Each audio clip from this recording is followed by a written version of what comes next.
Welcome to Car Shopping Questions and Answers. If you're car shopping right now, or you will be in the next 6 months, I want you to type me in the comments. If you are car shopping right now, or you will be in the next 6 months, type me in the comments. I'm here to talk to the people who are locked in, who care about their money for the next 30, 45 minutes about buying and leasing cars below market value. There's only three prices you can pay with any car. Market value, that's the price everyone pays. Negotiators pay market value. Above market value is people who just don't know how to negotiate at all, have no strategy. They're going to pay above market value. And then below market value. Below market value is reserved for the people with strategies, not negotiators. The reason we get below market deals is because we employ online strategies that are very easy to use, where we put dealers and banks against each other while we sit and relax at home. So start typing your questions. I do these live streams a couple days throughout the week to make sure you have all the answers you need to be able to buy, lease, and sell cars for the maximum money. And that's all we do here. So everything we'll be talking about is out of my new book. It's called It's called Cars from Home: 7 Steps to Saving Time, Money, and Avoiding Dealerships. It's 5-star rated, and you can get your copy for the next 30 minutes. It's part of my welcome offer for 75% off. It's normally $97, but if you get to my TikTok bio or my Instagram bio before 30 minutes is up, you got yours for $24. It'll be in your inbox in 2 or 3 minutes. I also have a comment on YouTube or in the Facebook comments for you to activate your 75% off. That's everything we'll be talking about today. Let's go with the first question, Dolan. Let's get the show on the road. And let's get to some unlearning and relearning. Philly Speed, the last car I bought, the dealership wanted me to use their financing instead of my pre-approval. So we always let the dealership see if they can beat the financing we have, but we also come in prepared. And now you got to be careful now, because banks are now scamming. Banks are locking people in with hard credit pull pre-approvals. So they know that the people are hip to pre-approvals. And so I want you to pay very close attention to any company, dealership included, that tries to lock you in, because that's the exact opposite of what we do. We do not let banks and dealerships lock us in, because that prevents us from shopping their competition. And the way that you save the big money, not the hundreds, if you want to save the thousands, the 3,000s, the 5,000s, the 10,000s, and more, is you're putting dealers and banks against each other. That is the name of the game, and that allows you to save more money than you've ever saved without being you could be the world's worst negotiator. You could be a horrible negotiator, and putting dealers and banks against each other is going to be how you save more money than the best negotiator in the world. So we don't do pre-approvals unless they're soft credit pull. If they're soft credit pull, we'll use the pre-approval to budget, because the only purpose of a pre-approval is to budget. Who's a homeowner? Type me if you're a homeowner. You know you got a pre-approval, or you got pre-approved for your mortgage to budget. They told you, based on your credit, based on your income, you could afford this much house, 300,000, 400,000, 600,000. They told you this is what your interest rate would be. This is what your monthly mortgage payment would be with taxes and insurance. So the only purpose for pre-approvals is budgeting.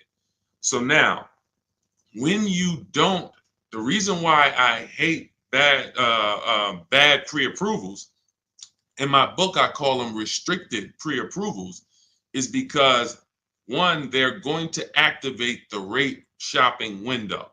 Thanks, Dawn. The rate shopping window is a period of time that the credit bureaus give you to let multiple banks and lenders access your credit with a hard pull to compete.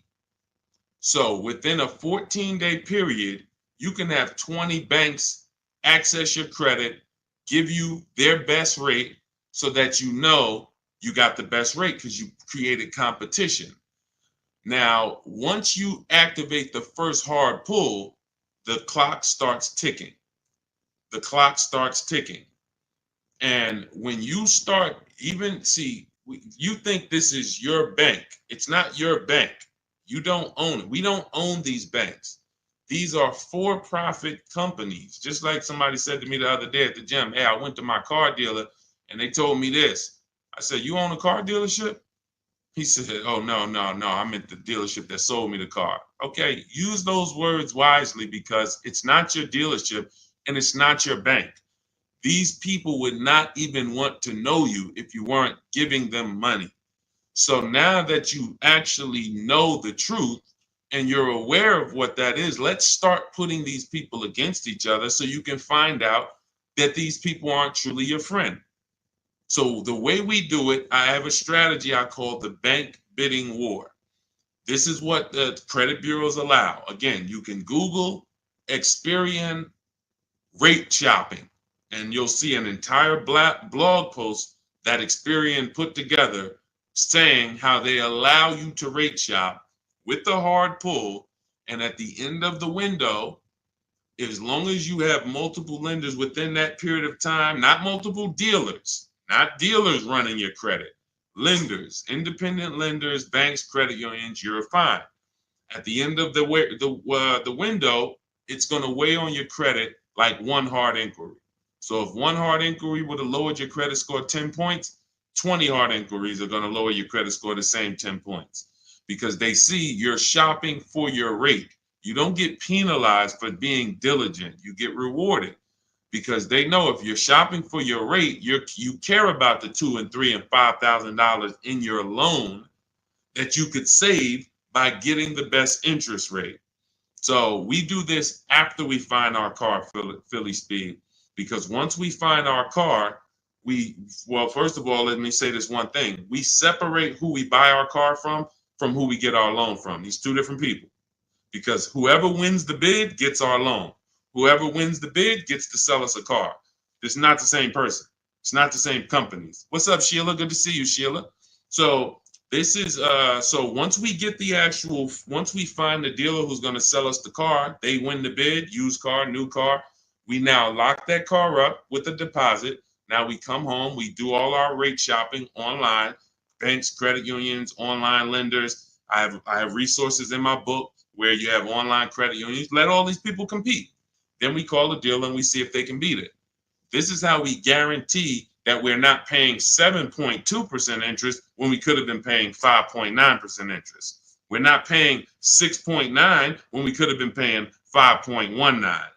That's big money. And I know you haven't been taught that. You've been taught, oh, let me just focus on this, my monthly payment. That's one of the worst things you could do is being a payment shopper. Being a payment shopper, hey, give me the $400 a month for this car. We got a deal. That is one of the, and in fact, that's the first video I made on TikTok that really introduced me to the world.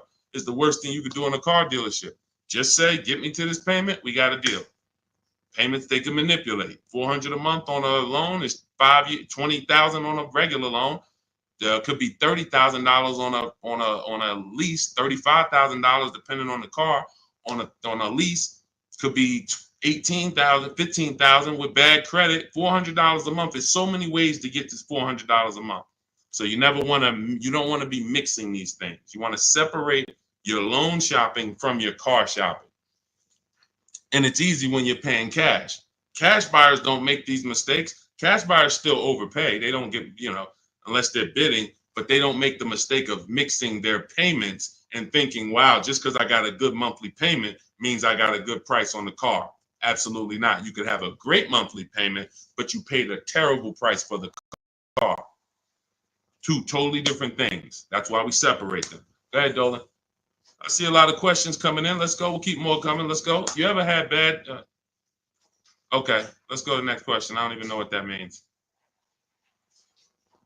I don't even know what that means. Go ahead, Dolan. Next question. Maybe there was a typo.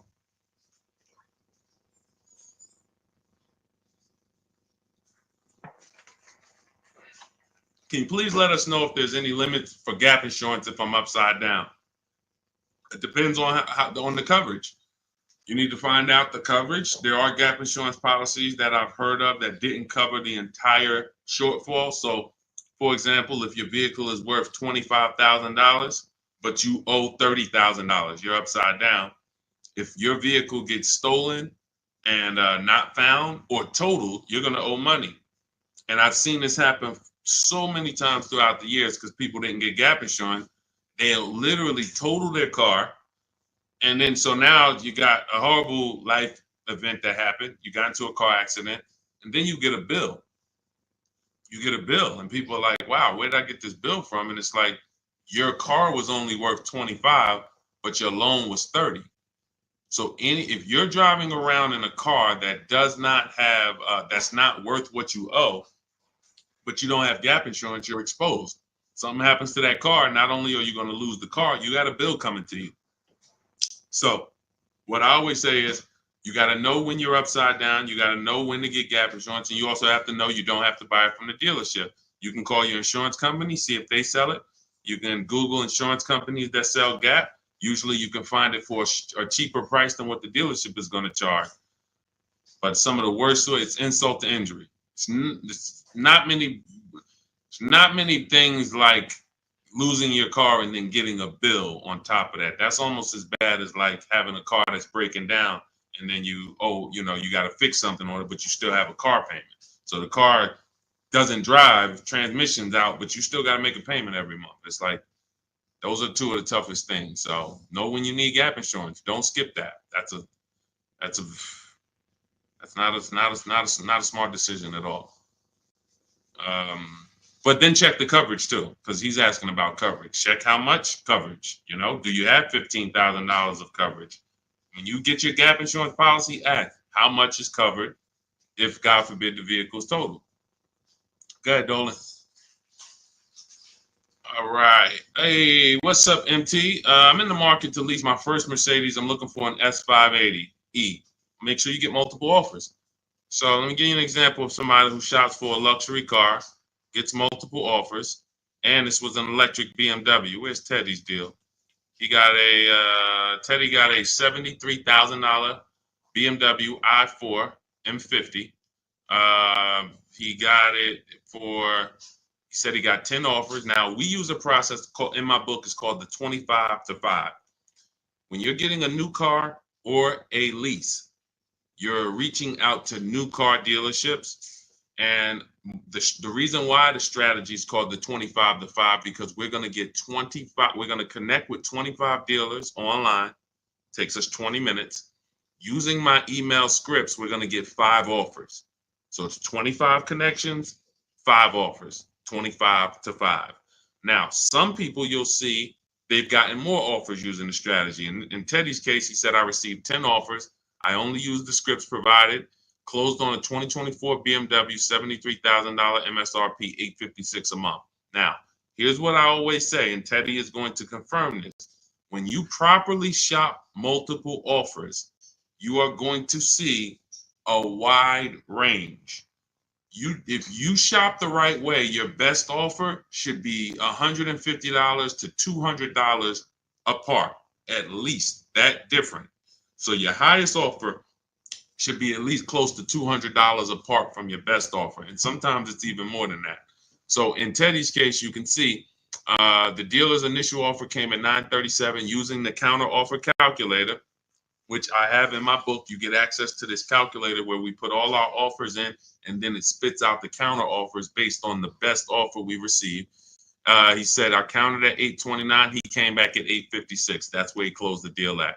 So $856, $73,000 vehicle. That's a 1.1% lease. The way you judge your leases is you divide the monthly payment into the total MSRP, and that gives you what the percentage is. So he got a 1.16% lease. But here's what's very important. My highest offer during this process from a different dealer was $1,123. $1,123, even after his counters.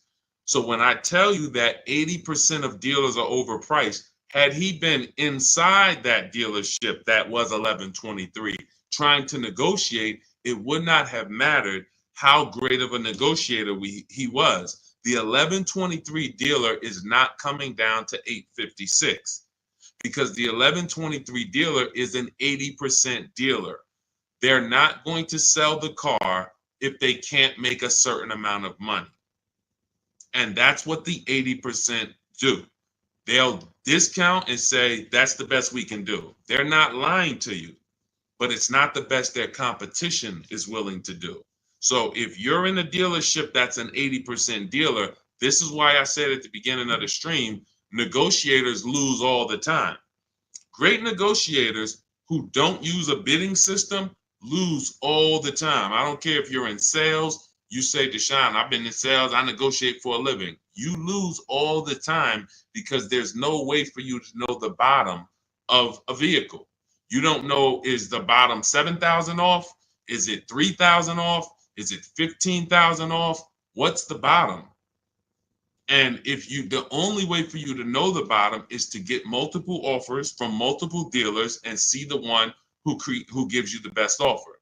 That's what confirms what the bottom is. So this is what you do. If you're talking about leasing an S580, this is what you do. You get multiple offers. On an S580 $100,000 car, you should see a $400 swing from your best offer to your worst offer. You might see $1,100 a month and you might see $1,500 a month from one dealer. That is from a different dealer. That's how different it is. Now, if you want to call around and try to get the quotes yourself by the phone, you can do that. We don't do that. We use email because I believe that most people don't like talking to car dealerships. Believe it or not, there are some people who do, and God bless them. Go ahead, do your thing if that's you. Start calling around.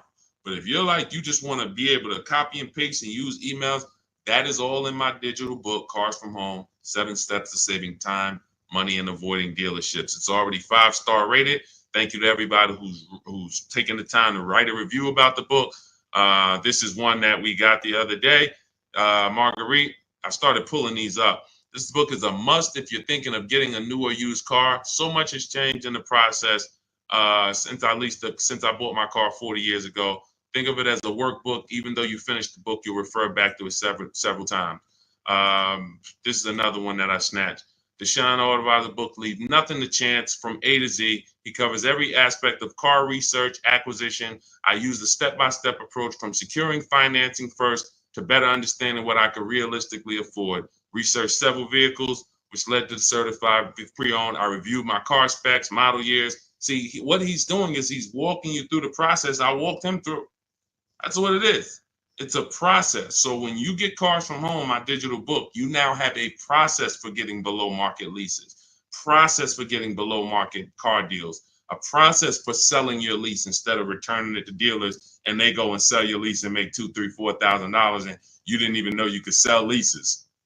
You sitting here like, man, I didn't even know you could sell a lease. How much has that cost you? Let me ask you a question. You're like, Deshone, I didn't even know you could sell a lease. How much has just that alone cost you? If you don't know you could do it, you certainly don't know how to do it. There's still you listen, honestly, you might have been taught you can't even sell your car without the title. Who was taught that? I got to have my title before I could sell it. And I know this is true because when I was at the Mercedes dealer, people would walk in and the guy would be like, Deshone, is that the new one? I said, yeah, that's the new, the 20, whatever. I said, all right, as soon as I make my last payment, coming back to see you for that. I know. Most of the people are not going to admit it, but they didn't know. They don't know this stuff. So the reason why we have to get, I'm talking to you who are honest, who are willing to be honest and willing to take the bad news, because that's how we change. You cannot, if you won't admit that you didn't even know how to sell a lease, then how are you going to get to the point where you can sell leases and make $2,000, $3,000, $4,000? See, I always meet people with bad news because I care about your car deal. I'm not the person who meets you and says, hey, Milton, you're doing a great job. Brandon, Rindy, you guys are just doing a great job buying these cars. Look at your deals. Wow, you're getting 1% leases. Wow, look at all these offers. You're getting $5,000, $10,000, $15,000 off on all of these offers. Great job. Oh, man, look at your pre-owned car. You got a huge discount. Originally, this car was $50,000 and you got it with good mileage for $26,000. Wow, you got a great discount on this pre-owned car. That's not how I'm meeting you. That's not how I'm meeting you. I'm meeting you. You don't even know that you should be getting the new price of a used car. You're looking at a used car. Duh, I'm looking at a 3-year-old car. Deshone, how do I know if this is a good deal? Well, we need the brand new price. What was that car brand new? Was it 50? Hey, when I was looking at my Infinity truck, I was buying an Infinity truck 2 years ago. I was looking at 4 white ones. 4 white ones. They were between $30,000 and $32,000. Now, most people would have just said, oh, well, let me pick the best one. Close my eyes, did a roulette, and they would have got in trouble. Why? Because I know, which is what I teach you in my book and what I teach in these streams, you have to get the new price. So now I get the new price and I find out one of the vehicles brand new was 46, one was 48, one was 52, and one was 54. Brand new. So all of those cars, when they were 30 to 32, they look similar. Oh, they look so close in price. But once I understand that, oh, this one's 46. That one has $8,000 more equipment in it. The price became far. It became clear what value was the best. Somebody would have picked the $46,000 car and said, oh, well, that one they were asking the lowest price. Meanwhile, for $1,500 more, you could have got $8,000 more equipment. This is value. So these are the things when I meet you, this is how I come. Deshone, I know I made a lot of mistakes. I'm willing to hear the bad news so I can get to the good news, so I can stop making these mistakes. That's all we're here for. And if you could take that, then we're going to be fine. You're going to be just fine. I can help anyone get below market deals who's willing to unlearn. That's it. If you're willing to unlearn, you're good all day. Okay, so that's what you do, MT. Get bids, multiple bids. You need to get at least 5 bids for that Mercedes before you make a decision. Once you get the 5 bids, you'll have a clear winner. That's who you do business with. Go ahead, Dolan. And matter of fact, let me show this Mercedes discount too. Just so you know, MT, we just had somebody who got a Mercedes. And just so you know how much money is in there, you got to zoom in on this. But this was a $79,000 Mercedes electric one, just like the one you're talking about getting, except this is an EQE. And Milligan got $27,000 off. That's 20. Let me put that back on the screen. If you're on Instagram, if you're on YouTube, you can see this. $27,000 off. So I don't want you going in there thinking that, hey, if I could get $5,000 off, that sounds like a deal to me. Well, unless you get multiple offers, or you could leave a lot of money on the table, you'll end up overpaying by like $15,000, $20,000 and never know it. Go ahead, Dolan, shoot that next one up. All right, welcome to the new people who just jumped on. This is Car Shopping Questions and Answers. We're doing rapid fire Q&A. Any car question, throw it up, type it up. Dolan will pull it into the screen. And shout out to the people who have liked the broadcast. Hit that like button. It means a lot. You make sure you run once you do that, you let the algorithm know we're talking big money over here.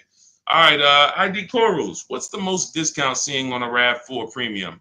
You're feeling for the bottom. That's a losing strategy.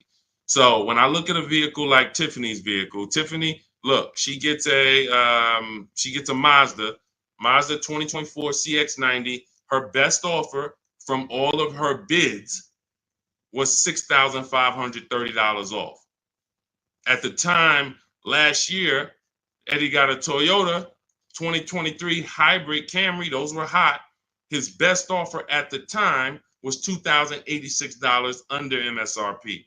That was a time when people were still charging over MSRP for some of these hybrids and some of these Camrys. So you don't know what your offer is going to be. I wish I could tell you that, hey, a Jeep Grand Cherokee, if you get $7,000 off, that's the bottom. A BMW X5, if you get $6,000 off, that's the bottom. No one knows. And frankly, there's never going to be a way to know.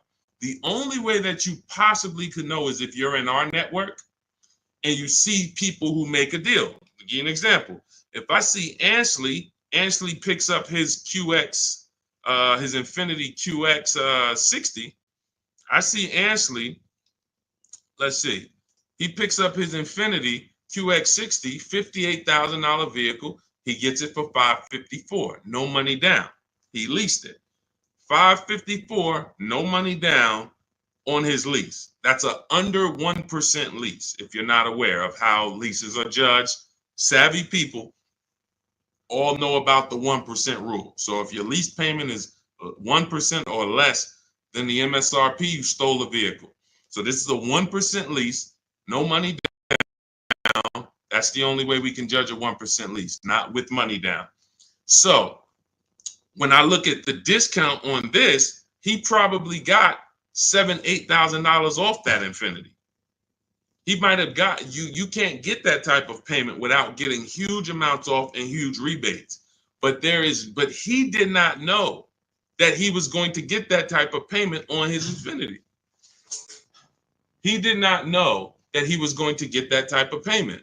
He went in, he shopped the market using our strategies. And just so you know, once you know how to do this, it only takes you 90 minutes to shop the market.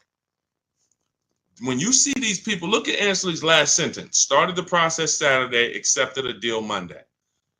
This doesn't take you, I'm not ever going to spend more than 2 hours car shopping to get a deal. Never. 90 minutes tops, I'm going to get a below market deal on anything. So when you look at the process of using a computer, this is what they're made for. See, the problem is you're just not using computers. You're not using the internet. You use the internet for Amazon, don't you?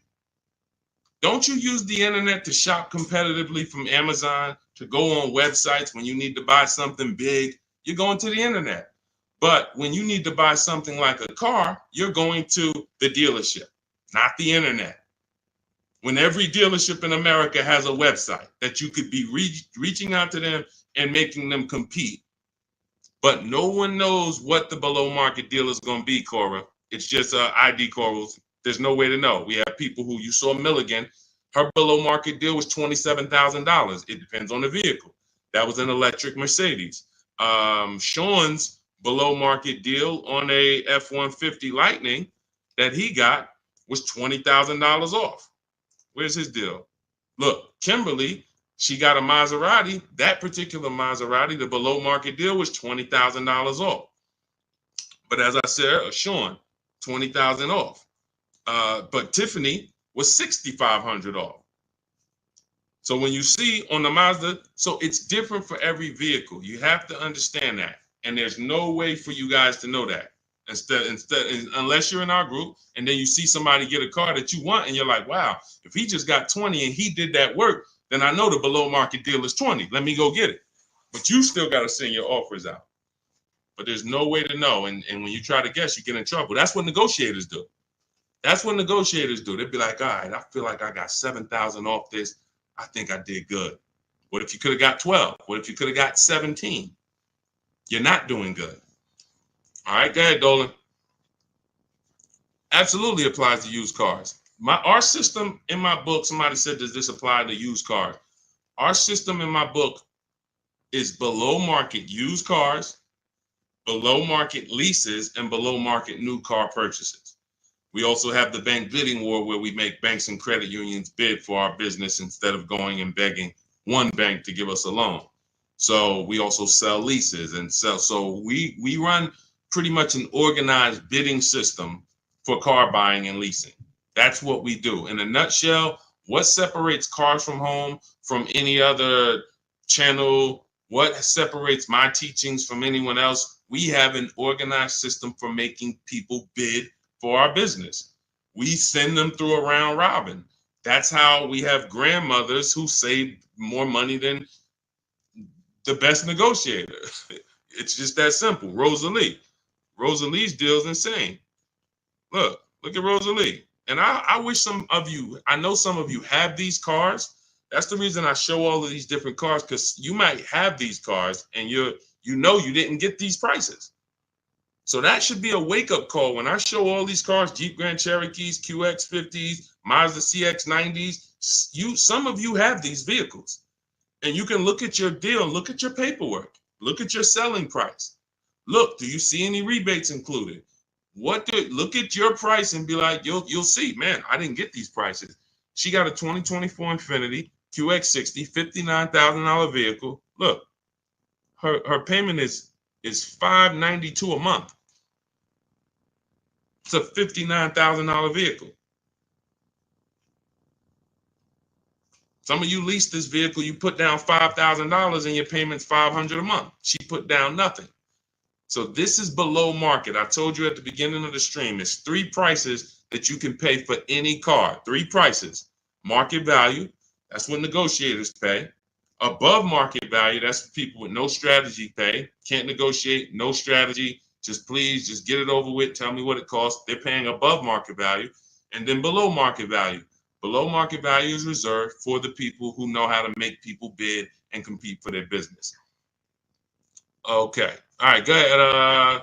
Every time you get a hard pull on your credit, it brings down your credit score. That's why you want to mix them with, you want to have, all right. So first of all, you want to understand that this is called the bank bidding war. And this is an organized process that we created based on what the credit bureaus allow. The credit bureaus allow you to have multiple banks and lenders access your credit within a certain period of time, and it will show as one hard inquiry on your score. You'll see the inquiries, but the score, where one inquiry might drop your score 10 points, you could have 20 inquiries, but it's still going to be the same 10 points. And you can Google very simply, go to Google, type in Experian, which is a credit bureau, rate shopping. And you'll see the article that Experian themselves wrote telling you how you can rate shop. Banks don't want you to know this. Dealerships don't want you to know this, but we do this. So this isn't something that's new to us. It may be brand new to you, but think about that. If you are letting a lender lock you in to one offer, that means you're not shopping your interest rate. If you're going to Navy Federal because you're so gung-ho and super chummy with Navy Federal, but you're not letting anyone else compete against them, then you're not getting the best interest rate you could be getting. You certainly don't know it.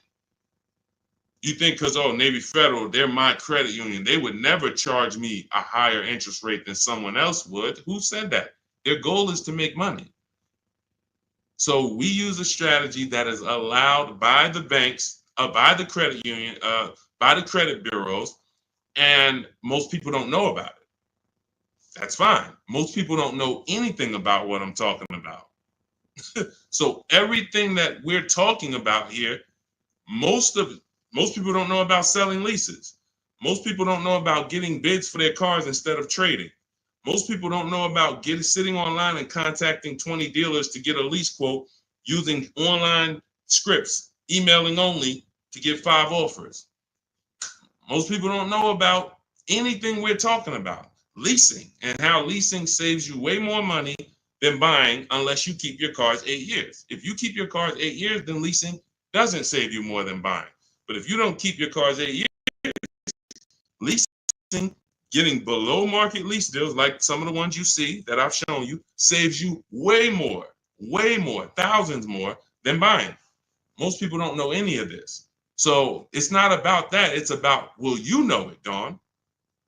I don't care about what most people know. I care about the people who are like, look, I want to know this. I want to know how to make sure I shop for my interest rate and don't let the dealer shop for it for me, or don't just let one bank give me their offer. No, it's too much money. You know the difference between, and I want to pull this up, the difference in interest between on a $40,000 loan, $40K loan, what's the difference in interest from, let's say, 5.9 to 7.9%? Because we're so busy talking about the money on the car, but we totally overlook the money in the loan. And we don't. So when in my process, those of you who have my book, you know the bank bidding war. You know we're taking shopping at home for our loan just as serious as we're taking getting the best price for our car. So look, on a loan period, 5-year loan, interest paid on a 5.9%, 5.9%, hold on, interest paid at 5.9 is 15.8, difference is 4,000, positive comparison, and interest cost $40,000 loan over 3 years and 5 years. $11,000 in interest? That can't be right. Interest paid is that can't be right. Hold on.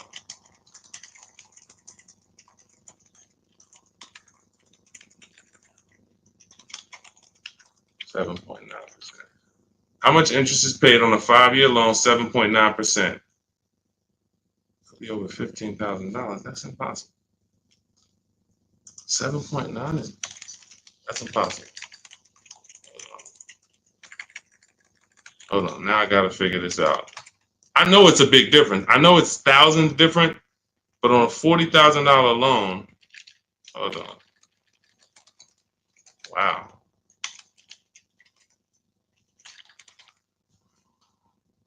All right. So if I put in a $40,000 loan, 60 months,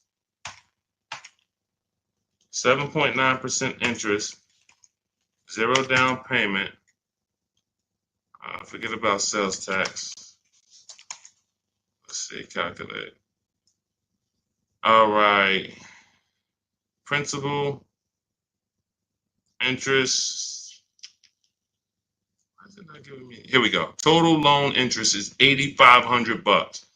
Okay, that sounds more right. Okay, so on a $40,000 loan at 7.9, interest is $8,500. Now at 5.9, interest is $6,200. $6,200 versus $8,500. That is $2,300. $2,300 from 7.9 to 5.9. So when Navy Federal gives you a 7.9% rate and you're just like, oh, well, I guess I'll just take it. That's my credit union. And you're not shopping them. You're giving them money without even trying. And everything we do is quick, simple from home. But you need to understand how much money you have given to these banks and dealerships by just not making them compete. You're not just magically getting big money off and saving all this money. That's just not, it's too much money in car deals. Go ahead, Dolan.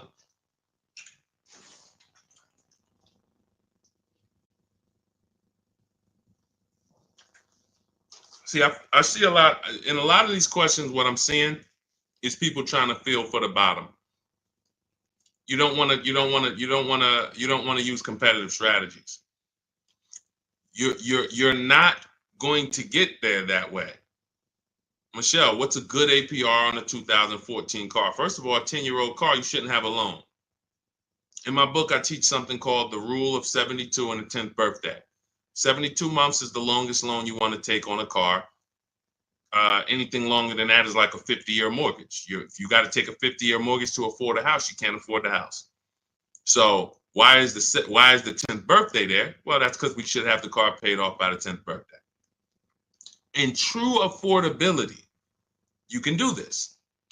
If you can truly afford a car, you can do this. You can get a car on a 6-year loan that has a payment that you can pay off by the time the car turns 10. You know who can do this? People who are buying cars they can't afford. People who want to get the Dodge Hellcat or the Dodge Demon and they can't afford the $70,000. So they're going to get one that's a 2017 with 90,000 miles on it, and they're going to pay 15 for it, 15,000. But the car is crap. Car's crap, 18,000, 20,000, but it's crap. Cars hasn't been taken care of, and they're going to take out a 6-year loan on it. So they're going to take out a 6-year loan on a car that is already old with high mileage. I've seen this. I call this the repo recipe. Some of you may have seen the video that I made on the repo recipe. The repo recipe created the rule of 72 and the 10th birthday, where I started looking and saying, by far, the amount of people I see losing cars to repossessions are people with loans on older cars. They own loans on older cars that instead of getting a nice, smaller, maybe less socially impressive used car, they want to get something that looks better, has more amenities to them, as more in a class of luxury. all right, Deshone, I could get this 2015 BMW. It's it has 90,000 miles on it. They only asking 14 grand. It's a horrible decision unless you can pay cash, because all you're doing is investing in a car for 5-6 years with payments that is already due for repairs. At 10 years old, the car you're asking about, Michelle, is already due for repairs. This is the age of the car. This is the age of the life cycle of the car where repairs should be normal. 10 years old, the car should be paid off. And every 2 years, you go to your mechanic. Hey, what does it need? They say, okay, hey, you got to put 1,000 into it. You got to put 800 into it. No problem. Here you go. Let me keep my car running. That's the age of repairs. But when you're starting a fresh loan on a car that is in the age of repairs, this is what I call the setup for the repo recipe, because you're going to now get this payment, $400 a month, $300 a month, $500 a month, whatever it is, and you now have a surprise. Hey, car's breaking down. Hey, what's this light flashing on my dashboard? Hey, what's this going on? What's this sound I'm hearing in the back? That's because you bought a car that is in the age of repair and you just bought it like it wasn't. See, if you drop cash on it, 15 grand, I don't got no problem with that. Because now you're going to say, all right, Deshone, I bought an older car, paid it off, but I'm going to put some money to the side just in case things go wrong. Perfect. But when you're making your car payment and you're paying your insurance and you're putting gas in the car and you have to do an oil change, and then something breaks and it costs you $2,000, you're gonna see the repo recipe, because you're gonna be like, wow. And God forbid something major happens, like the transmission goes, or a head gasket goes, or the engine goes. Oh, forget it. Now you're sitting there with a $400 payment on a 10-year-old car that literally you still owe $16,000 on, and it doesn't even drive. You need an engine. Happens all the time. I've been seeing it happen since 2006 when I got in the car business. And what's the reason? Older cars, long loans. Let's get these older cars, instead of being frugal and saying, all right, I could afford $300 a month. Let me go get an inexpensive, smaller used car that I can get something that's 5 or 6 years old, where it'll take care of me. It's not going to have all the bells and whistles because I don't have the budget for that, but it is going to be dependable. It is going to get me from point A to point B. It will allow me, it won't surprise me.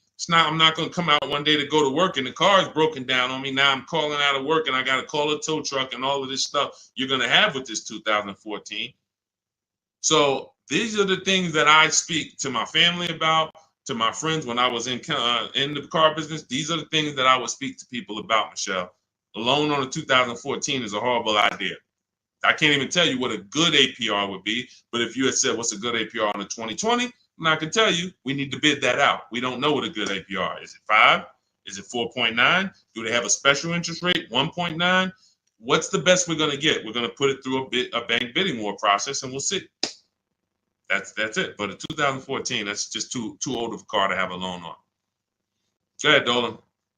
Everything I'm teaching is inside my new digital book. If you want the entire blueprint of everything that people like Pierre have used, people like Zafrina have used to get these below market deals, Teddy, people like Jared, look, Greg, some of you know Greg, he got his EV6 Kia, $56,000 vehicle, $527 a month.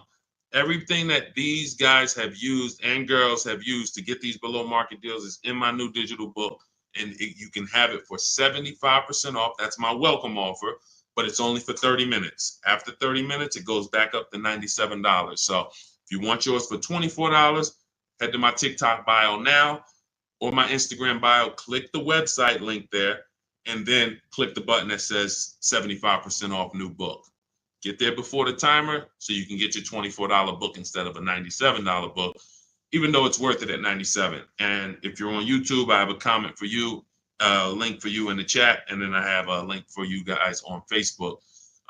But that's for those who want the blueprint. It'll be there. And make sure when you get your book, you screenshot the thank you page, because it has my support team's email on there, just in case you type your email wrong. Want to make sure you can reach out to support to get your book. Go ahead, Dolan. Does your book go into detail about cash purchases? Cash is simple. It's just simple. You're using one step of the bidding process. If you don't have a car to replace, then you're using one step. If you have a car to replace, then you still be doing the equity assessment to sell your old car. You just wouldn't need the bank bidding war because you're not financing. But for sure, if you use you'd be using the same process that Milligan used. Milligan used to save $27,000 off her car. Pierre, he got his pre-owned Mazda. He got 20% off certified pre-owned CX5. Used the perfect budget calculator. Spotted this best deal of similar listings, and then he knows how to get the original price to make sure that he got the biggest discount from the new version. Somebody like Vincent. Vincent gets a Lincoln. He wanted to get, what I like about Vincent is he got more discount than he went in to get. I can't even see all of these people. Here we go. Vincent, he said, I bought a 3-year-old Lincoln Corsair, under 45,000 miles. He targeted to get 30 to 35% off original MSRP using the multiple marketplace strategy in my book. He got a 43% off MSRP, original MSRP. See, that original MSRP, that's different language. That's language that you should be using when you buy a pre-owned car. There's no pre-owned car that you should be buying from this day forward and the original MSRP is not in your language. It just makes no sense. How do you know what the price is if the price you're paying is good or not? What are you basing it off of? Market value? What the other ones are listed at all? That doesn't matter. What matters is how much was that car originally? 60,000? Okay, now they're offering it for 30. It's 50% off. How much was this car originally? 52? Now they're offering it for 30. Okay, what's the better discount? That's what matters with a used car when it comes to getting the best price. Now, that has nothing to do with getting a quality car. We have different steps we take to get a quality car. You got to get it. You have to check the Carfax. You have to look at the title. We don't want salvage title. We don't want frame damage. We don't want rebuilt titles. We don't want rentals. So you're checking the title. We're looking at accident history. We're looking at service records.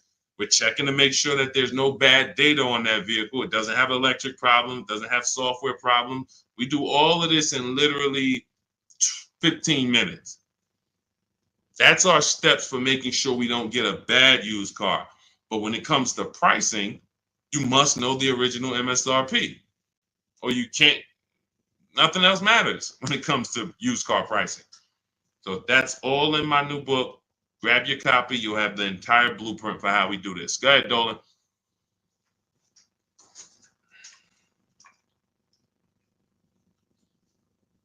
What do you do if your loan is upside down and you want to lease? Transfer it over. In my book, we have 2 ways to get out of a negative equity. There's 3 options with negative equity. 2 lead to a car, 1 does not. So just so you understand the severity of negative equity I call the bad credit for people with good credit. Because when I was at the dealership, people walk into Mercedes, and if they left with they could have an 800 score. If they had too much negative equity, they were not leaving with the car. So there's only 2 things that I've witnessed in my career that stop people from getting deals on cars. Credit's too bad, negative equity. So that means it's a serious thing. So what I say is understand the cause. The cause, which you seem to know already, Lavis, is you should be leasing, but you buy.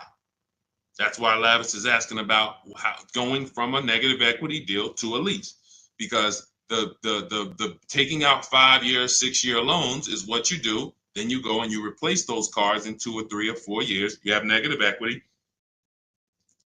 Happens all the time, especially to you who doing no money down deals.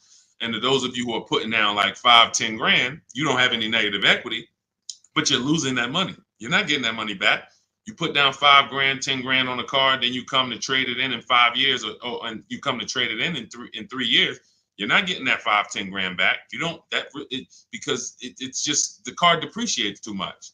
So you're just throwing money at these cars that is not coming back to you.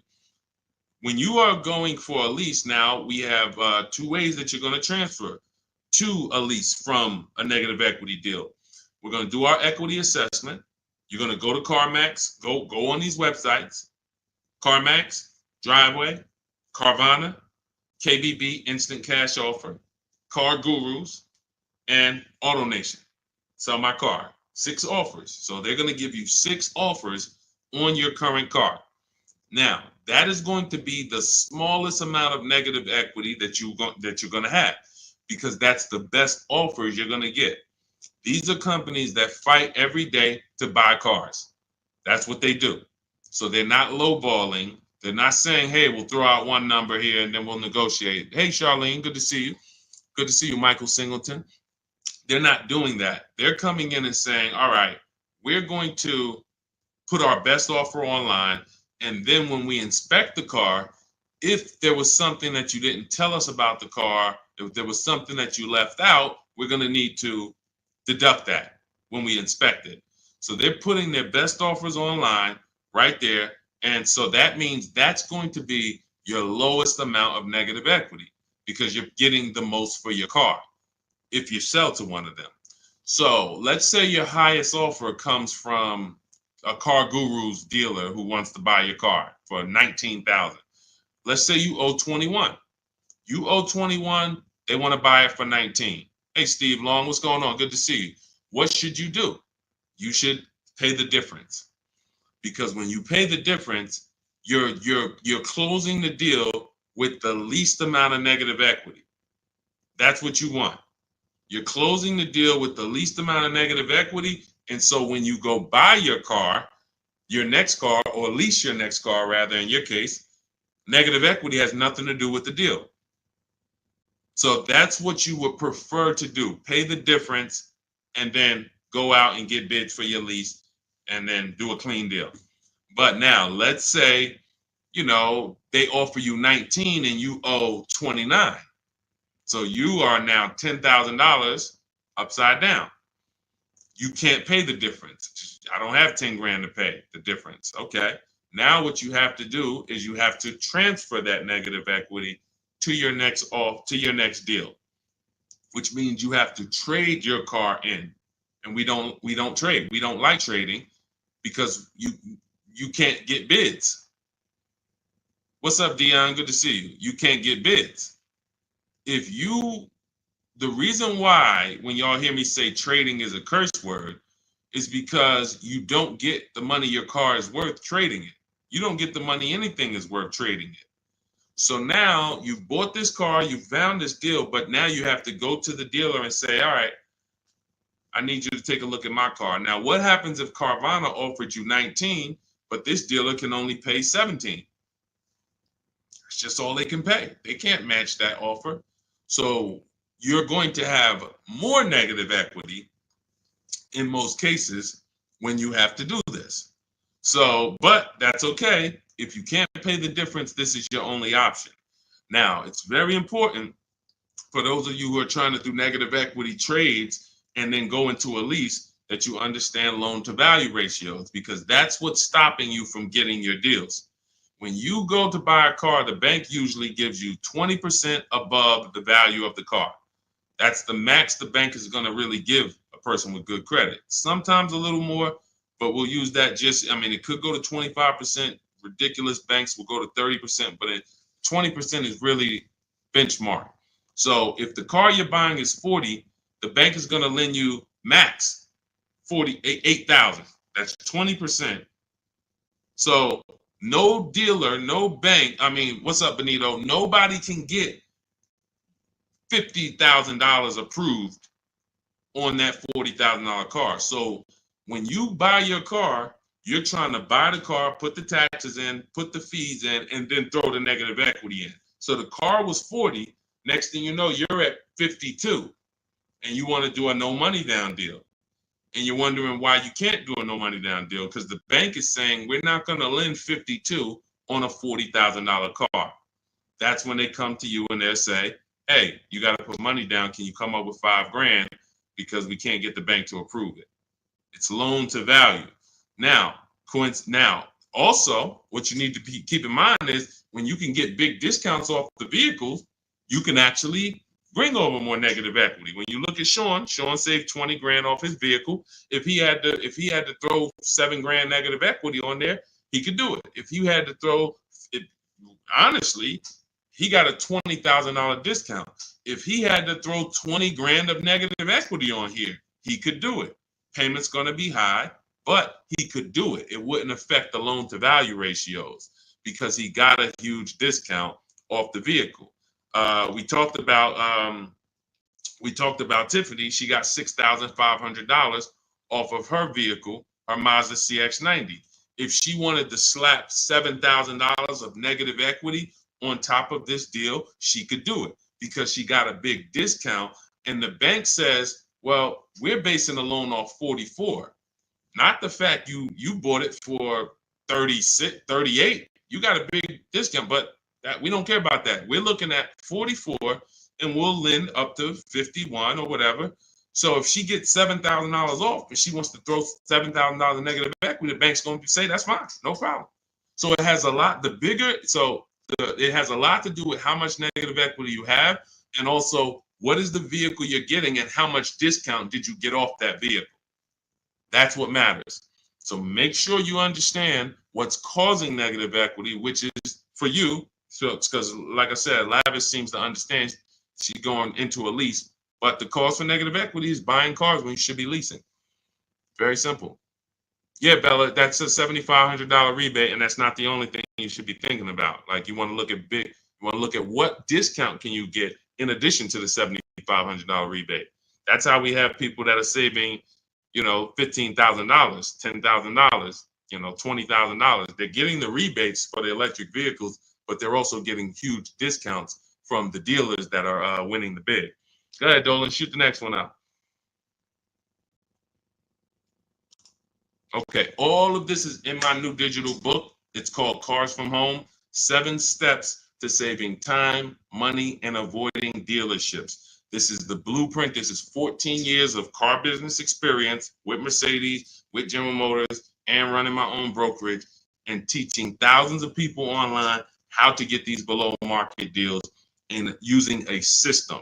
We don't wing it. It's not an accident. It's not like, oh, I hope this works. This is a particular set of things you do online to make dealers and banks bid, and success is guaranteed. If you trust my process and forget about your old way of no process, you will be fine. The success is guaranteed.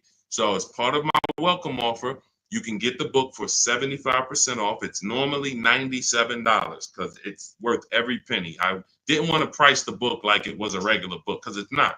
So it's normally $97, but for 30 minutes, you can get your copy for 75% off as long as you get to my TikTok bio, click the picture of me before 30 minutes is up. The welcome offer is only 30 minutes, then the price goes back up to $97. So you can go to my TikTok bio, go to my Instagram bio, click the website.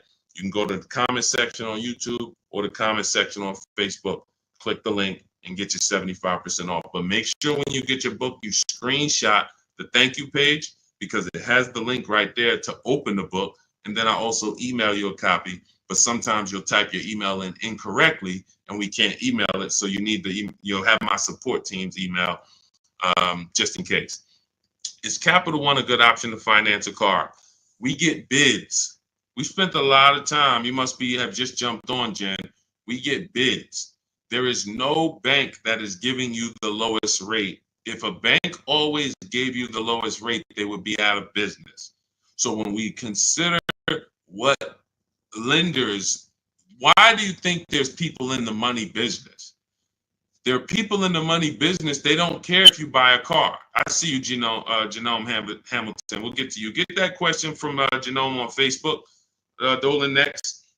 So why do you think there's people who are in the loan business? They don't sell cars. Banks don't sell cars, they sell money. So when you just see the overpaying, I told you guys, it's 3 prices you can pay for anything you get: market value, above market value, below market value. That means you can get a market value loan. That's the average. You can get an above market value loan, which is above average, 2-3 points higher than what you could have got just because you were lazy. Now you're paying not 8.2%, but you should have been paying 5.7%. But you just didn't bother. You just said, okay, I guess this is it. But below market deals come from competitive offers called bids. So when you are when Capital One should be a bank that you get a bid from, Navy Federal, Bank of America, Community Credit Union, Lightstream, everyone and anyone should be in the bank bidding more, because the more the better. So when you get my book, you get the bank bidding war blueprint. For those, every time you're going to finance a car, you would use that process to make banks and credit unions bid for your business, so that you guarantee you got the lowest rate. You don't drive off hoping you got the lowest rate when you didn't even make anyone shop. How would you have the lowest rate? There was no competition. We cannot get money off when there's no competition. The big money, the thousands of dollars off that you're seeing, is reserved for competition. This is reserved for people who make people compete for their business. That's what the big money is reserved for. Look, 4 days of leasing like a boss. Started with a Kia Telluride EX. That was my first choice. 15,000 mile a year lease, range from 642 to 753. Moved to Honda Pilot EX. All-wheel drive is choice B. Got quotes between 616 and 719 after contacting every dealer in North Carolina. We do this totally online, so Melissa's talking about the entire online process. The dealer I ended up leasing from originally quoted me 719, came down to 616 in 3 days, 0 at signing, 0.13% lease. This is what it's about. Competition. She knows she got the best price. You can't go to her and be like, Melissa, you think you could have did a little better? She's going to be like, look at all the offers I got. Do you think I could have did better? You're going to look and say, no way. See, competition is what gives you the peace of mind. Every time you buy a car, why don't you have peace of mind? Why are you driving away hoping? Driving away, oh man, you think we did all right? Should we have gotten tried to get more for the trade in? Shoot, we ended up putting 3,000 down. We only wanted to put 1,500 down. This is how you're leaving the dealership. Why? Because you're not making people compete. So when you're not making people compete, you're begging for discounts. And you have no leverage to be able to compare to even know that you got the best price. You have nothing to compare it to. So when people come on the stream and they're like, hey, Deshone, I'm paying $519 a month for this car. Is that a good deal? You have nothing to compare it to. Hey, I got a 2019 Mazda 3 for $17,000. Is that a good deal? You have nothing to compare it to. But if you had seen 7 Mazda 3s and then the one you got, it was originally, 31,000, but you paid, 17 for it. You know this. And this stuff is simple. This isn't building rocket ships. But this is reserved for the people who care about their finances. Everyone doesn't invest. Everyone doesn't save. Everyone doesn't, take financial literacy seriously in any way. But there are opportunities that flash past all of us where we can absolutely benefit from learning things that other people don't know. If you learn how to invest in stocks better than other people, you're going to do better than other people. If you learn how to get cars less than other people, you're going to get less than other people. This is not by accident. But you got to focus. This is your second most expensive purchase. So this is only for the people who are focused. This is for you. The blueprint, everything, my book, anything I do, the streams. The streams aren't for distracted people. We can't do nothing with distracted. There's people on here right now that got me on one channel, playing video games on the other channel, and then eating with another hand. And they think it's hard to win like that. And we're going to talk about a $30,000, $40,000, $50,000 transaction, and you're not even really focused. So I want the people who are focused to understand your success is guaranteed. Just by being locked in, your success is guaranteed. Because we have a process that you can trust that you no longer have to wing this car buying thing. I've been in this thing since 2006. Car buying is very predictable. New cars, used cars, leases. There is nothing a car salesman is going to say or type to me or send to me in an email or send to my people that I haven't seen before. I used to have to send those same emails, copy and paste them. It's so predictable. So once you understand that, you'll understand why we're able to get these deals. All we're doing is putting people against each other. Simplest terms. Simplest terms. But we do have some advanced stuff when it comes to leasing versus buying. Obviously, this is more advanced teaching that people don't understand. But getting the money off, it's competition. Competition. Go ahead, Dolan. Shoot the next one in. Jerome Hamilton, if I get a GM employee discount, can I get a better lease? Who knows if they're going to really give it to you? See, the problem is when you walk in and say, hey, I got a General Motors discount. All right, here, let me work you up these numbers. All right, it's $601 a month with $2,000 down. Oh, that's the GM price? Yeah, that's the GM price. How do you know that? How do you know the GM price? How do you know it's not $3,000 in rebates that I'm holding back? How do you know it's not $3,000 in rebates and I'm only giving you $1,000 of it? Here, hey, I also we have $1,000 rebate. I also put in there for you. Oh yeah, you did with the GM pricing? Yep. You don't know. You don't know.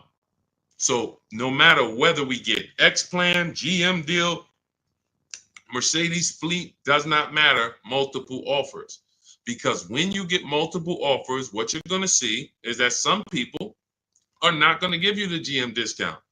And some people are not going to give you the rebates. They're just not going to do it. It's in their DNA. An 80% dealer is going to try to make everything they can make. I'm not giving this guy the $2,000 rebate. Wow, come on, I'll sell his car to somebody else. So now you're going to deal with an 80% dealer and hope you can get a deal. No. Once you see the 20% that says, here's your GM discount, and here's a $3,000 rebate, and here's the price, and then you compare it to the others, you're going to see, oh, those guys were trying to get over on me. Of course, that's what they do. That's what they do. 100%. Go ahead, Dolan. We always get bids. Doesn't matter. You can't trust anybody to give you a price and give you all the rebates and give you the hidden money like they're your friend. That's just not going to happen.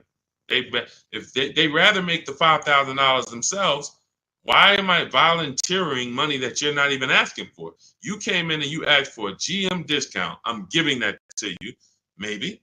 But you didn't ask me about these rebates. You didn't ask me about, I don't need to volunteer this. This is how they look at it. So many times you get in there, you go, oh, give me the invoice price. Can you give me the invoice price? We got a deal. Man, if half these people that I've shown you on this stream had accepted invoice price, they'd be looking at these prices that they paid and saying, why the heck did I pay that price? Invoice price means nothing. What if you got a $7,000 rebate, $15,000 rebate on some of these vehicles? What if you got a $4,000 rebate? Invoice price has nothing to do with rebates. So now, all right, I'll take off $2,500 to get you the invoice, but what about, that's it? You happy with that? Yeah, that's all I want. My father told me get the invoice price and I got a good deal. All right, your father was sadly misinformed. Unfortunately, thank you. I'm gonna take a vacation on this commission and we just made $7,000 on you. My cut is probably $1,200.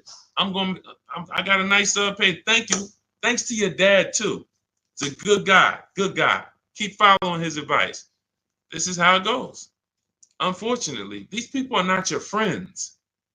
And as a former car salesman, I keep it straight. I keep it straight because unfortunately, most people on here, you just I'm going to my car dealer.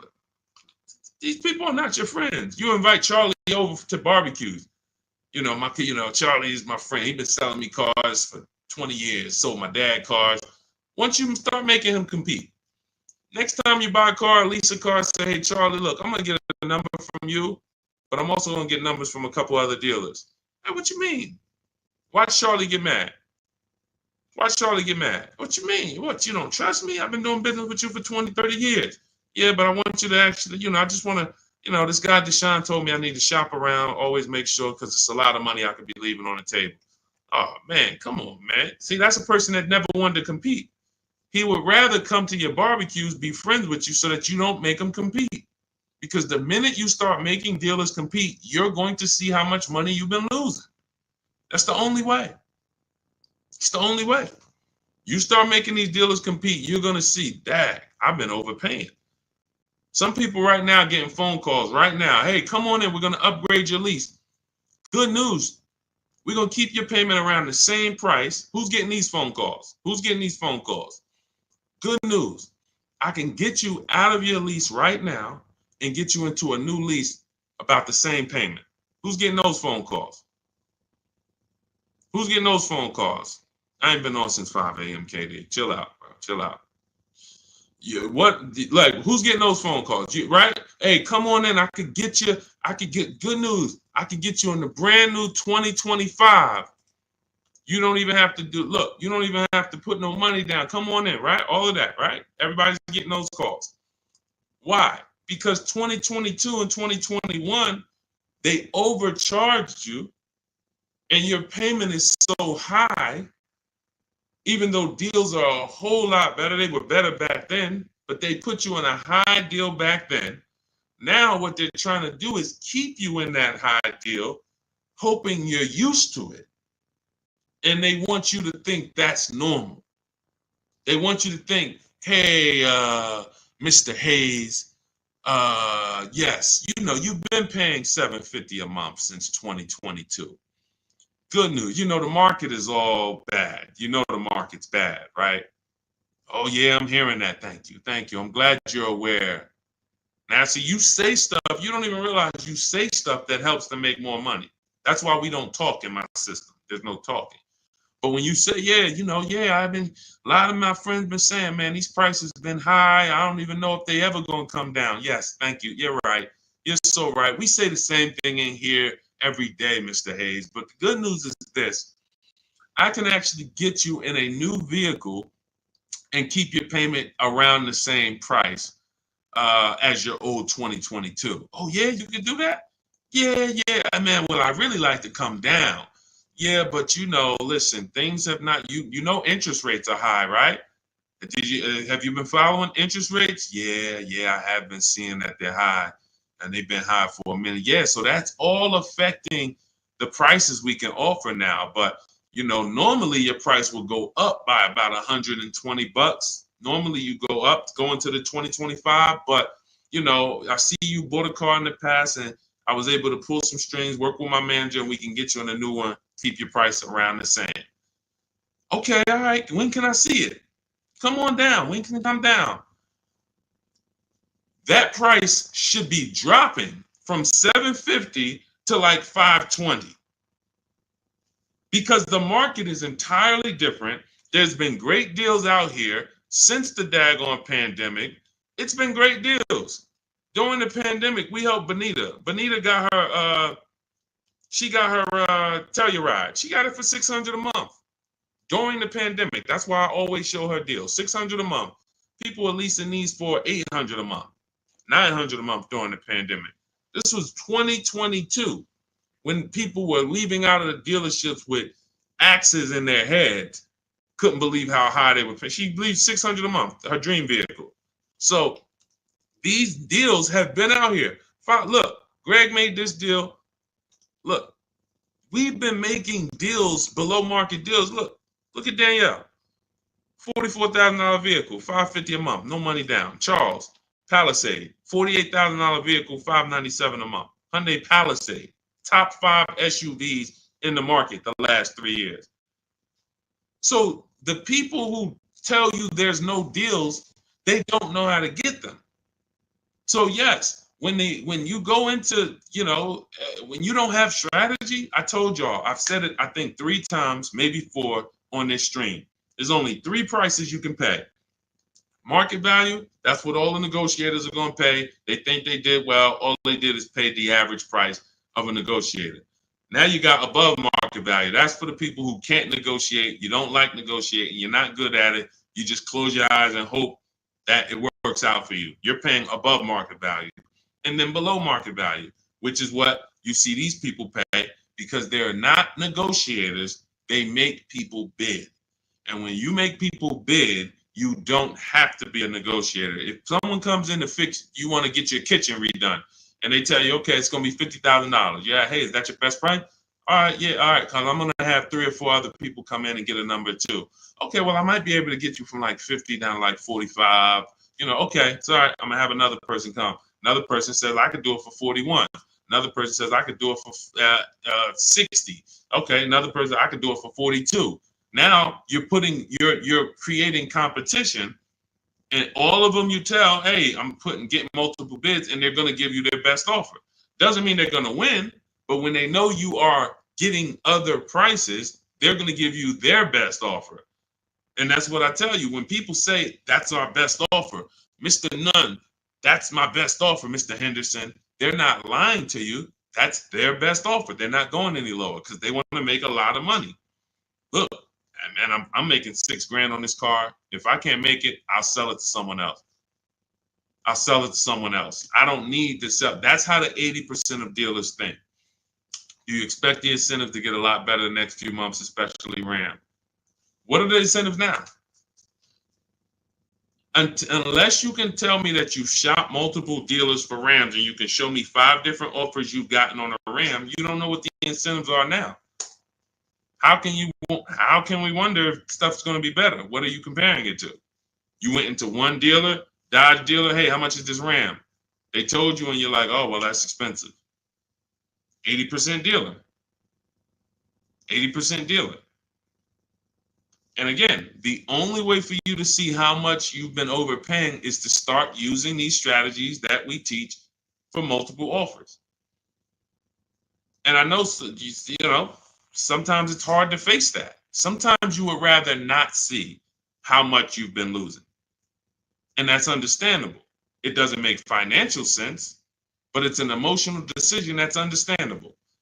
I don't want to know, Deshone. I would rather keep shopping the way I've been shopping and save no money or the same money rather than shop the new way and then see that the old way was costing me tens of thousands of dollars. That doesn't make financial sense. But the people when you ask, are the incentives good? You got to know what the incentives are now. That means we run the market. When I was shopping for my mother a couple years ago, I ran all the offers on a Mazda CX-5 for her in October. I didn't like the deals. I didn't like the lease offers. I contacted them again in November, emailed them all again. Hey, what do we look like in November? Didn't like the deals. Emailed them one more time in December. Or one of the dealers actually reached back out to me and said, hey, I got this car coming in. We did the deal in December. That is keeping track of incentives. That's monitoring programs. If I shop the Ram right now, it'll take me no more than 60 minutes to get literally 5 to 7 offers on Ram. Using my system, the 25 to 5 strategy in my book, I go into the book, I literally use my scripts, and in 60 minutes, 90 minutes, I'll have 5, 7 offers on Rams. That's just how it works. So now I'm able to look and see, all right, what type of discounts are they offering? What are the incentives? What are the programs? Do I like them? Do I not? All right, let me check back let me check back next month. Let me see if there's any new incentives. So that's the way it works. That's the way you move the market. We have to be able to monitor what the deals are. But I see, unfortunately, there's a lot of you who you want to try to fill for the bottom. That's just what you've been trained to do. It's a losing strategy. I would love for you, if I was still at the dealership, I'd love for you to come and try to fill for the bottom. Especially if I work for a manufacturer where we got rebates a lot. Come on in, fill for the bottom. $3,000 off is a good discount. When's the last time you got $3,000 off a vehicle? I just think, I think I might be able to get more. Okay, listen, we settle at 5. You don't know I had a $5,000 rebate, so you're just not going to know. So you can sit here and feel for the bottom all you want. It's not going to work. You're still going to leave wondering, hoping it's a losing battle. That's why I'm trying to tell you, stop doing it. Stop doing it. You're asking, okay, what's a good interest rate for this vehicle? You're trying to feel for the bottom instead of sitting at home the way my book teaches you and making people bid and come to you and have all of these people begging for you to do business with them. Oh, how much discount should I be getting off of a Toyota Camry? Feeling for the bottom. Instead of sitting at home, contacting 25 dealers online, using my strategies, using my scripts, and saying, okay, now I got 7 offers on a Toyota. Oh, I see the biggest one is giving me 5,000 off. Okay, that's the market. That's the below market. You cannot feel for the bottom. You can keep doing it. It's just a losing strategy. You're never going to get the discount, the maximum discounts, feeling for the bottom, walking into a dealer. It's just never going to happen. So for those of you who are tired of that, you're like, I don't want to be feeling for the bottom anymore, Deshone. I don't want to be worried about being a good negotiator, Deshone. I want to be able to have a plain, simple system for getting dealers and banks to bid for my business. That's what Cars from Home is, my digital book. 7 steps to saving time, money, and avoiding dealerships. You can get your copy for 75% off. That's my welcome offer. In my TikTok bio, click that picture of me, or click my Instagram picture, go to my bio, click the website, and then you'll see a button to activate your 75% off your book. Grab it. It'll be in your inbox. You'll have all the strategies necessary for paying these prices, the same prices you've been seeing me share throughout the stream. Or if you're on YouTube, I have a link for you in the comments. If you're on Facebook, I have a link in the comments for you.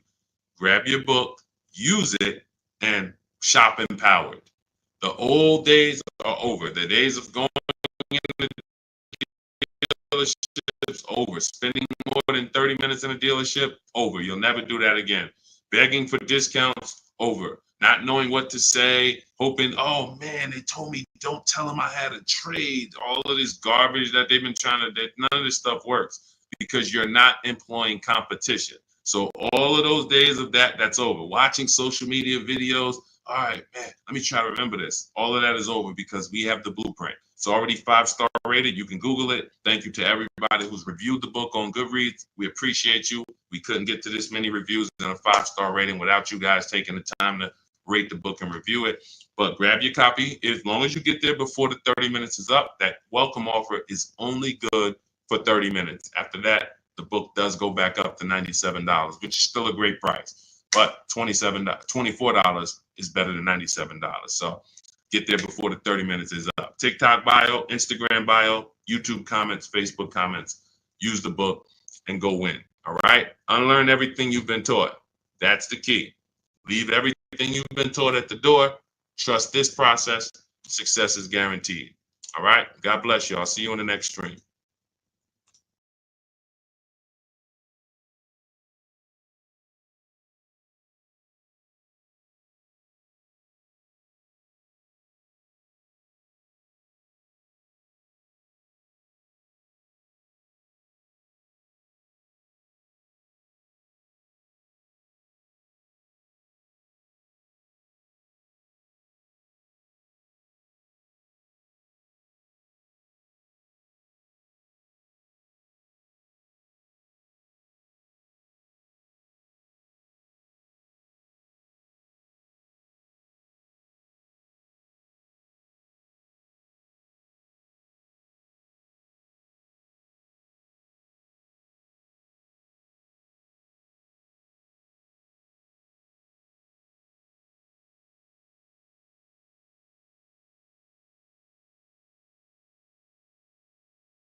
Welcome to Car Shopping Questions and Answers. If you are car shopping now, or you will be in the next 6 months, I want you to type me in the comments. We're about to go live, do some serious car shopping Q&A for the next 45 minutes to an hour. So you can start typing your questions, as many questions as I can get to in an hour. We'll get through them. And what you often will see, that someone else is going to ask the same question you have. So a lot of times you'll actually, even if you can't get your question into the stream, because usually by the time we get 20, 30 minutes in, we got lots of questions and we don't always get to them all. But usually someone else will literally ask the same question that you have. So, so we can start talking. I'm just sharing this to Facebook now. This entire stream is sponsored by my new digital book. It's called Cars from Home. 7 Steps to Saving Time, Money, and Avoiding Dealerships. You can get a copy for 75% off for the next 30 minutes in my TikTok bio, my YouTube, in my TikTok bio, my Instagram bio, the YouTube comments, or the Facebook comments. And the book's normally $97. Everything we'll be going over today will be out of that book. Every answer that I give you is out of that book. So if you want the entire blueprint and you don't want to remember the things that we're about to go over, you grab the book, and obviously everything we're about to go over, we wouldn't be able to cover everything that's in the book. There's like 100 questions that'll be answered in that book. So let me just share this to Facebook, and we'll get started with the first question that we got from TikTok. So type your questions in as fast as possible, and type your questions in one shot. Don't do like a part one, part two, and because then Dolan can't bring them into the stream. Okay, Dolan, let's get going. Let's throw up the first question, please. Nora, I'm upside down on my vehicle. How do I get out or pay off early? There's two ways to deal with negative equity. One of them is easier. It depends on the resources you have. So you have the option to pay the difference, which means you are actually going to say my highest offer for my car is $18,000, but I owe $20,000. That means I have $2,000 of negative equity. I'm going to pay that off. That way I can go and do a clean transaction for my next car. I don't have baggage going into my next car. And I get to maximize the value of my current car through what we call a bidding process. So we don't trade our cars. We only get bids from cash buyers like Carvana, CarMax, Kelly's Blue Book Instant Cash Offer, AutoNation, Car Gurus, and Driveway. That's 6 cash offers we get. These are companies that fight feverishly to buy cars. They pay more than dealers, and they write checks on the spot. You literally go, have your inspection, they go into the accounting department, and they come back with a check for you. This is not like selling your car on Facebook Marketplace. So they're going to pay more than dealers. So you want to make sure, if you can, you sell to them, because that's going to be the highest offer you're going to get for your car. And that's going to be the least amount of negative equity you will have. If you can't pay the difference, then you must trade. And trading is a curse word here, because you never get what your asset is worth trading. If I wanted to trade this phone, I'm not going to get as much as I would get putting it on the open market and getting prices and offers for it. So trading is a last resort. What happens is, if you can't pay the difference, you now will go shop for your new car, find a dealer willing to sell you the car at the lowest price, and then you would ask that used car manager to value your car. I do not recommend you go into the dealer and let them just mix the deals together. Write me a deal where you work in my trade-in with my negative equity. No, shop for your car, get your best offer from a dealer, new car, used car, or lease. And then once you identify the winning dealer, that's when you say, hey, can you take a look at my car? What's it worth to you? Now it's its own separate transaction. And if your payment was this $800 a month, you'll know, now what is my old car going to add to that? If my payment was $400 a month, now I know what is my old car going to add to that. And I can see what you're giving me for it, how much negative equity I'm going to bring into this transaction. And it's an easier way to understand the numbers. You don't want to be mixing transactions if you don't have to. And the key to understanding negative equity and the cause is you don't lease. That is the cause. The only way you're having negative equity is you continue to buy cars, but you're not a long-term person. You trade them in or replace them before the loan is paid off, and someone taught you not to lease. So you're going to continue to be in this repetitive cycle because you don't lease. There are emergency situations where you need to switch cars, but if you're not keeping your cars 8 years, this is rule number 1 in my book. You should be shopping for below market lease deals, not for purchases. So that's your 2 options. Decide which one you can do, and then you make your move. Now, and also keep in mind, you have loan to value ratios when you have to transfer. The bank's only going to approve about 20% of what the actual new car price is. So whatever car you're buying, if you're buying a $30,000 car, the bank's only going to approve 20% more than that. They're not going to allow you to slap $10,000 on a $15,000 car, because they're only, they have loan to value ratios. So what you want to do, if you have a large amount of negative equity, you want to shop for cars, and you want to shop for cars that you can get big discounts off of. There's certain cars that have rebates. They're not listed. But in my system, what I do is I teach you how to get bids on cars. You know, we have some people, I mean, I'll show you people who've gotten 15, 20, 30,000, $27,000 off. I'm not going to exaggerate. The biggest discount we've helped someone get using our strategies is Milligan on her Mercedes-Benz. She got $73,000 EQE, and she paid $51,000 for it, 54.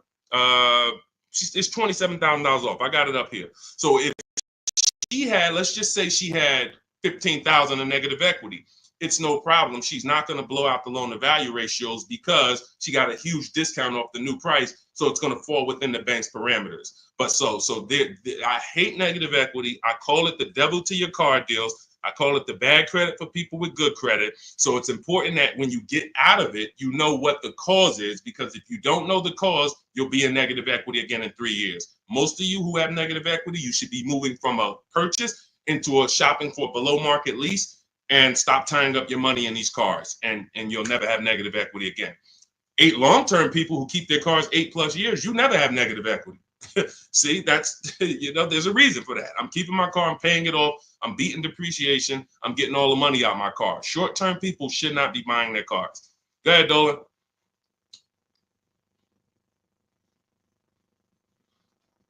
All right, keep typing your questions, y'all. We'll get to as many questions as we can in 45 minutes. Now, let me just actually say this. We have a 7-step process. Everything in my system is 7 steps. We don't go, see, a lot of times you don't understand what you should be doing first. Should I be focusing on my old car, my trade-in, shopping for a car first? What should I be doing first? So we have a system that you actually now have a process. It's 7 steps. First step is the most important question. That's leasing versus buying.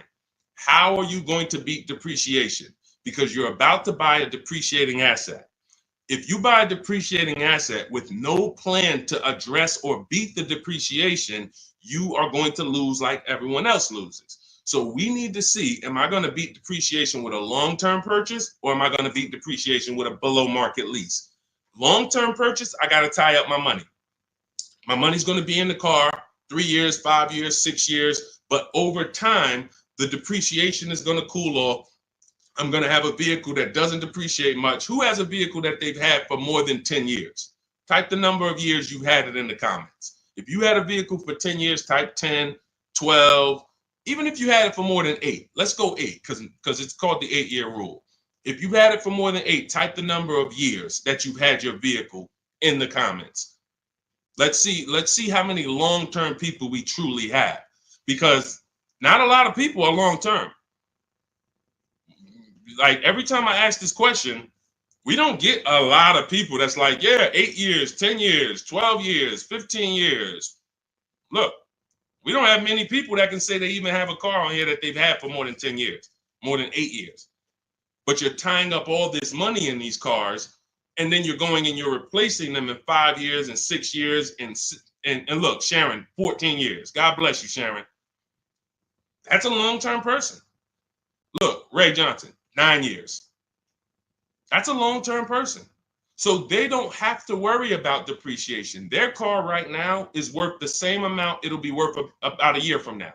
If Ray's car is worth $9,000, a year from now, it's going to be close to 9. He's beat depreciation. So if you're not buying cars to beat depreciation, you shouldn't be buying them, because you're not going to beat depreciation in the short term. You can't. It's impossible. The only way to beat depreciation as a short-term buyer is to get below market leases, because you're never tying up your money in that car. Not regular leases, below market leases. Big difference. Go ahead, Dolan. I see we had a question come from TikTok. Let's throw them up.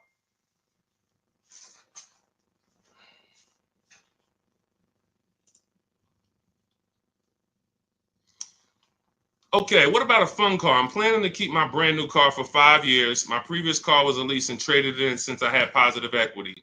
That you're going to lose. Keeping a car for 5 years, a brand new car for 5 years, you're going to lose. And I'm going to show you how big you're going to lose by doing this. You can't keep a car for 5 years. If you're telling me you plan to keep a brand new car for 5 years and then replace it, this is the depreciation curve. This is the depreciation curve. You're going on a sliding board. Whatever you paid for this car, let's say you paid $35,000. In 5 years, that car is going to be worth $17,000, maybe $15,000, depending on how much you drive. You're literally going down a sliding board, and then you're going down another sliding board when you get your next car.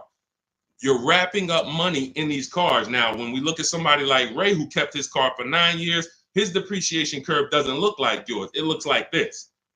See, this is what it looks like when you first buy the car. You're losing value every single day. You're losing thousands of dollars in value on a yearly basis. So when you go and say, all right, I'm going to just go buy this car, tie this up. Let me show you why you can't do that compared to someone who's leasing. You're going to spend thousands of dollars more. So you take somebody who got a below market lease like Zafrina. No, that's too. Let's use Zafrina. She gets a $65,000 vehicle. She's paying $579 a month. $65,000 vehicle, $579 a month. That's what we call a 1% lease or below. When you have your lease payment is 1% of the MSRP or less, that means that's a 1% lease or lower. She has a 0.88% lease. Now, she's not, over the next 3 years, she's going to invest in this car, $579 times 36. She's going to invest $20,000 to drive a $65,000 car. Now, if somebody bought this $65,000 car, what's their payment? Every $5,000, remember this rule, is about $100 a month on a 5-year loan. Remember that rule. Every $5,000, when you look at a car, is about $100 per month on a 5-year loan. So when you look at a $20,000 car, you should automatically say to yourself, that's going to cost me about $400 a month. You look at a $50,000 car, that's going to cost me about $1,000 a month on a 5-year loan. When you don't do that, now you let them put you in 6- and 7-year loans because you're not focused on what the real cost is. You're just like, get me to a low payment. I'll get you to a low payment. I'm going to put you in an 8-year loan. So we know this. Looking at her car, she would be spending roughly $1,300 a month if she bought that car. Even if she got an incredible deal, saved 10 grand off of the car, she's still going to be spending about $1,100 a month. She's putting $579 a month into this car. How do you compare $579 to $1,100? How do you compare $579 to $1,300? Let's say she bought a used version of this car. So instead of $65, she found a used one for $40. Every $5,000, $100, that's an $800 a month payment. How do you compare $579 to $800 for a used version? You can't. So when you're out here listening to people who've told you don't lease, they don't understand depreciation and they don't understand how to get below market leases. These are not regular leases. In order to get below market leases, you must employ competition. You must get at least 5 offers because every dealer's price is different. So when you walk into one Nissan dealer and they tell you it's $600 a month, you don't walk out and say, hey, Nissan's charging $600 a month. No, Nissan of Bay Ridge is charging $600 a month. But this Nissan deal over here might be at $500. This Nissan deal over here might be at $420. You need to stay at home, get multiple offers. You can do this my way through email using the systems in my book, or you can do it your way, calling around and get multiple offers. But once you see how different these offers are, you'll realize how many dealers have been ripping you off. And 80% of them do this. 80% of them, their best offer is not going to be below market. They're going to make a certain amount of money or they won't sell the car to you. But we find the ones who will. All of this is in my new digital book, Cars from Home. It's called Cars from Home, 7 Steps to Saving Time, Money, and Avoiding Dealerships. You can get a copy for 75% off for the next 30 minutes in my TikTok bio, my Instagram bio, the YouTube comments, or the Facebook comments. You'll have everything we teach step by step. You can Google the book, Cars from Home. It's already 5-star rated. We've already got tons of people using it, talking about it. And this is what I want for you. I don't want you paying above market or market value like everyone else is paying. You need to be paying below market value. And the only people that pay below market value are people with strategy. Okay, so I would tell you, Kitty Cafe, the first thing you need to be concerned with is actually leasing and not buying. You said you were a leaser. See, and oftentimes people who go from a lease to a purchase, I'm sorry to say you didn't get a good lease deal. Because if I'm paying, think about what Zafrina's paying. Let's continue to use Zafrina as an example. If Zafrina's paying $579 a month for a $65,000 car, $579 a month only gets her about $28,000. Let's call it $30,000 on a loan. So for her to go and get the same $579 payment, she's going to only have about $30,000 to spend on a car. If she goes with a 6-year loan, maybe she can get like a $33,000, $34,000 car. That's it. That's her loan. So she's going to have a hard time going from a $65,000 vehicle to a $35,000 vehicle. Most likely she's going to get something used. It's going to be older, and she's going to be like, wow, I'll just keep leasing. But if she was paying what other people are paying for this same Jeep, which is probably, I would say a lot of people for the same Jeep would probably be paying about $800, maybe $900. People with no strategy, they're probably paying $900 a month to drive this $65,000 car. It's easy to justify. So they're paying $800-900 a month. Then yeah, she might say, well, maybe I'll just buy something because I'm paying almost $1,000 a month to lease. But that's the difference between a below market lease and an average lease. There's a big difference. All right. Go ahead, Dolan. Next question. The leasing versus buying thing is really what's hurting a lot of you. The leasing versus buying thing and the not getting below market leases. There's so many bad things about what's been out here with leases. It's horrific. I spend every day putting out information trying to dispel this. But I realize there is so many voices that have told you guys things, but here's the thing. I talk numbers and I show numbers. If you pay attention, the people who tell you about leasing never talk numbers. They never show you numbers. All they do is rent. Leasing is renting. Leasing limits you. You limit, they pick your mileage. You pick the mileage. It's so much bad information. But I've been leasing since I'm 22 in the car business. Got my first lease, Pontiac G6, $20,000 vehicle. I was paying $256 a month for it. Meanwhile, I had a friend, they're paying almost $500 for a Toyota Corolla. We both got a car for about the same time. They're paying $500. I'm paying $256. I'm seeing what they're going through with their car breaking down, getting older, because they kept the car for a while, getting older, and now I'm on my second car, paying a low payment. And as a young person, you don't want a $500 payment. I didn't need a $500 payment when I was 22. Just had my daughter. I needed that $256 payment. They had just had a family too, but they got to come up with $500 a month to drive about the same price car. The Corolla and the Pontiac G6 at that time were about the same price. You can't justify to me in any way that makes more financial sense. There's nothing you can say to me unless that person's going to keep the car, pay it off, and then keep the Corolla forever.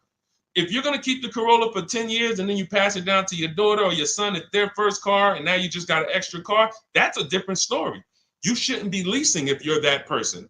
But if you're a 5-year, 6-year owner, 7-year owner, and you're just paying these high payments, you pay your cars off, and then you go back into another finance, you're just overpaying. You're throwing thousands of dollars out in the garbage, and there's no way around it. You put me against anybody. You put me on the stage with Dave Ramsey himself, the guy who has programmed thousands of people never to lease cars, and you give me 15 minutes. I don't need 2 hours with Dave. I don't need to debate you for 2 hours, Dave. If we're not talking about investing in mutual funds, you do a great job there. We're talking about the financial aspects of below market leases. Let me show you what a below market lease looks like. Let's consider what a person who buys their car is going to pay versus a person who gets a below market lease. Let's look at the resale values of this person who buys their car. When they go to trade that car in, what they're going to get back. And let's look at the net money they have lost compared to the person who got the below market leases. I will prove it to you in 10 to 15 minutes. And are you willing to tell your millions of people that you have programmed incorrectly because you know nothing about buying cars? You have programmed people based on you being a financial advisor, not a car person. You haven't seen thousands of car transactions to be able to say what you're saying. I've been involved with credit. Credit's a big part of what I do over the last 15 years. I don't teach it. Why? It's not my expertise. It's not my lane. It's easy for me to say, hey, I got a lot of people need to know about credit. Let me just start giving y'all some credit advice. No, because I respect the people who have learned credit to the T. Dave Ramsey decides I want to teach about cars. That's where he has led millions of people astray. And he has thousands of people investing in cars, short term, losing on resale, getting killed by depreciation. And they're like, well, Dave told me to do this. It's hard. It's hard to help. It's hard to get those people to unlearn. Go ahead, Dolan. Next question. Keep typing your questions, y'all. We will get through as many as we can in the stream. Good point. I only financed as I wanted to upgrade from my lease. My lease was $180 a month for 36 months. That's a big change. $180 gets you $10,000 on a finance. That's all $180 a month gets you. Now, if you put money down, that's different. Obviously, there's a lot of cars most cars don't lease for $180. So I'm assuming that you put some money down to get there. But again, what were you driving for these payments? You're driving a brand new car. There's no comparison. When you're getting below market deals on leases, there's no comparison. Again, let's look at Charles. Charles gets a Palisade, $48,000 vehicle. Some people, and you may own one of these. And if you were honest, you say, Deshone, I own that vehicle. How much is your payment? No money down. Probably $800-900 a month. Probably $1,000 a month. He's paying $597. Some people say, oh, Deshone, don't they limit you on mileage? No, you pick the mileage. Look at Jen. Jen got her Honda CRV. She's paying $512 a month. It's a $40,000 vehicle. That's normally $800 a month to buy on a 5-year loan. She's paying $512 a month, and then she upgraded the mileage from $12,000 to $18,000, and her payment went from $512 to $563. 40 some odd dollars. She gets to drive as much as she wants, as she needs to drive, not as much as she wants to drive, as much as she needs to drive. And the problem that that you may have with leasing is you didn't get the mileage you needed, and then you started blaming the lease. You knew you drove 15,000 miles a year, but instead of getting 15,000 miles a year, you took the 10,000 mile a year option. You looked at the payment for 10,000 because you might have not been getting a below market lease, so the payment was high, and you're like, okay, well, just give me the 10, and then you know you needed 15, so now you're going to pay the penalty based on not the lease's fault, based on you. You could have paid $45 more per month, got every bit of mileage you needed, and then you could have enjoyed your lease hassle-free, dropped it off in 3 years, no problem. So people are blaming the lease for their lack of understanding about how they don't pick the mileage for you on the lease. You pick the mileage. We got people who drive 25,000 miles in lease because they don't want to keep their cars tied up and have that depreciation on a car they own. If they drove 25,000 miles, any high mileage drivers, type HM into the comments. Any high mileage drivers, you drive over 18,000 miles. If you bought your car, tied up that money in that car, and depreciated it with high mileage, that car is going to be worthless in 3 years because you put 75,000 miles on it, and then you come back to replace it, and you have 15 grand of negative equity, and you wonder why. You depreciated the car. Meanwhile, when I was at Hyundai, I worked at Hyundai as a manager for 6 weeks. I had a guy who came in, he was dropping off his lease. I learned something incredible. I said, car had 72,000 miles on it. I said, you leased this? He said, yeah, man, I used to buy. I stopped buying because I would always have negative equity. I only lease now. 25,000 miles a year. I drop it off every 3 years, get me a new one. I'm in sales.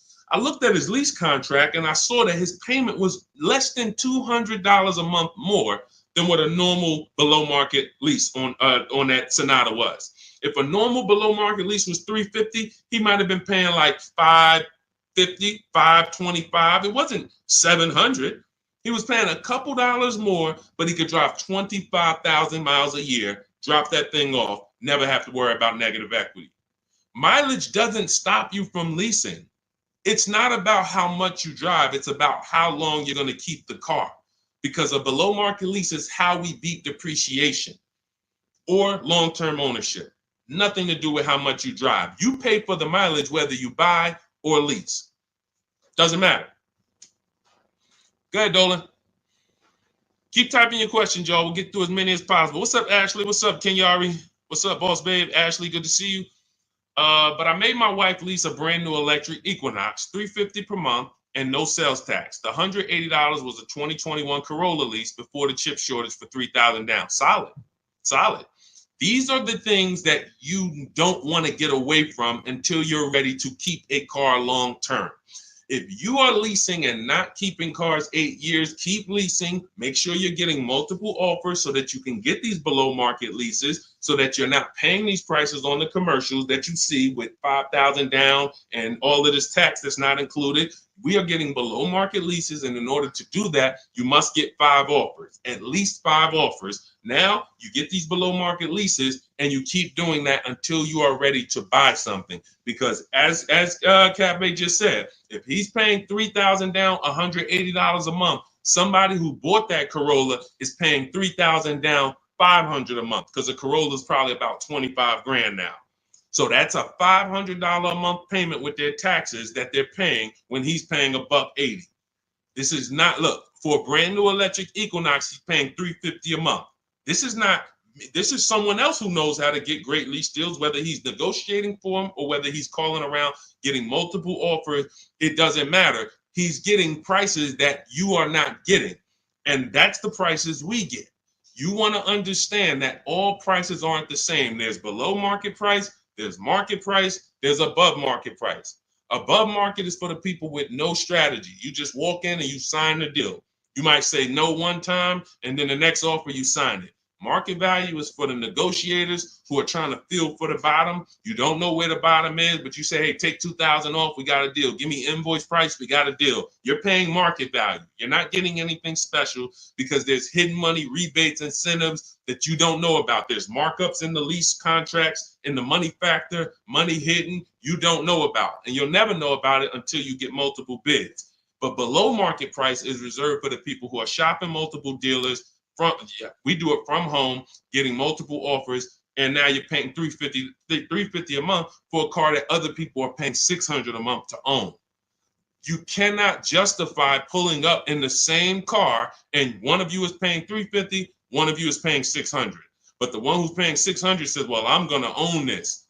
But by the time you pay it off, you're just going to turn around and get another car and do it all over again. So you never win, ever. It's a bad way to move. Go ahead, Dolan.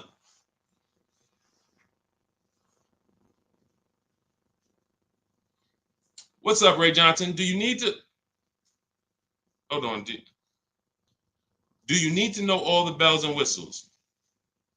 I don't know what that means. Can you rephrase that question? Let's type it in another way because I don't know what you mean by that. Can you elaborate? What about the people that drive high miles? You should still be asking yourself, how am I going to beat depreciation? The first step in my process is to determine what I'm going to do to beat depreciation on this depreciating asset I'm buying. So if you're a high mileage driver, you drive more than 18,000 miles per year, you're depreciating your car so rapidly that in 5 years, you're going to have, call it 100,000 miles plus on the vehicle, but your loan does not move that fast. Most of your loans are going to move this way, but your depreciation is moving like this because you are just using the heck out of the car. This is point and proof that you pay for usage, whether you buy or lease. If you bought a car and put 100,000 miles on it, you do pay for that. If the same person bought the same car, but they only put 50,000 miles on it, their car's worth more than yours. They can sell it for more. So you lose based on your usage. So in the short term, you can't win driving high miles because you are literally destroying the value of your car. Then you flip to another car. That'd be like you doing this. Hey, do me a favor. Give me this car, let me depreciate it like crazy, then let me swap it out and let me get this car depreciated like crazy, and you just keep doing it. Depreciate it like crazy, but you're never getting to the point where the car is paid off and now the car starts to depreciate like this. That's for the people. If you have a car that you've had for 10 years, 12 years, 9 years, 14 years, this is what the car is depreciating like. You're losing a little bit every year. If it was worth 9,000 this year, it's probably worth 8,200 next year. You beat depreciation.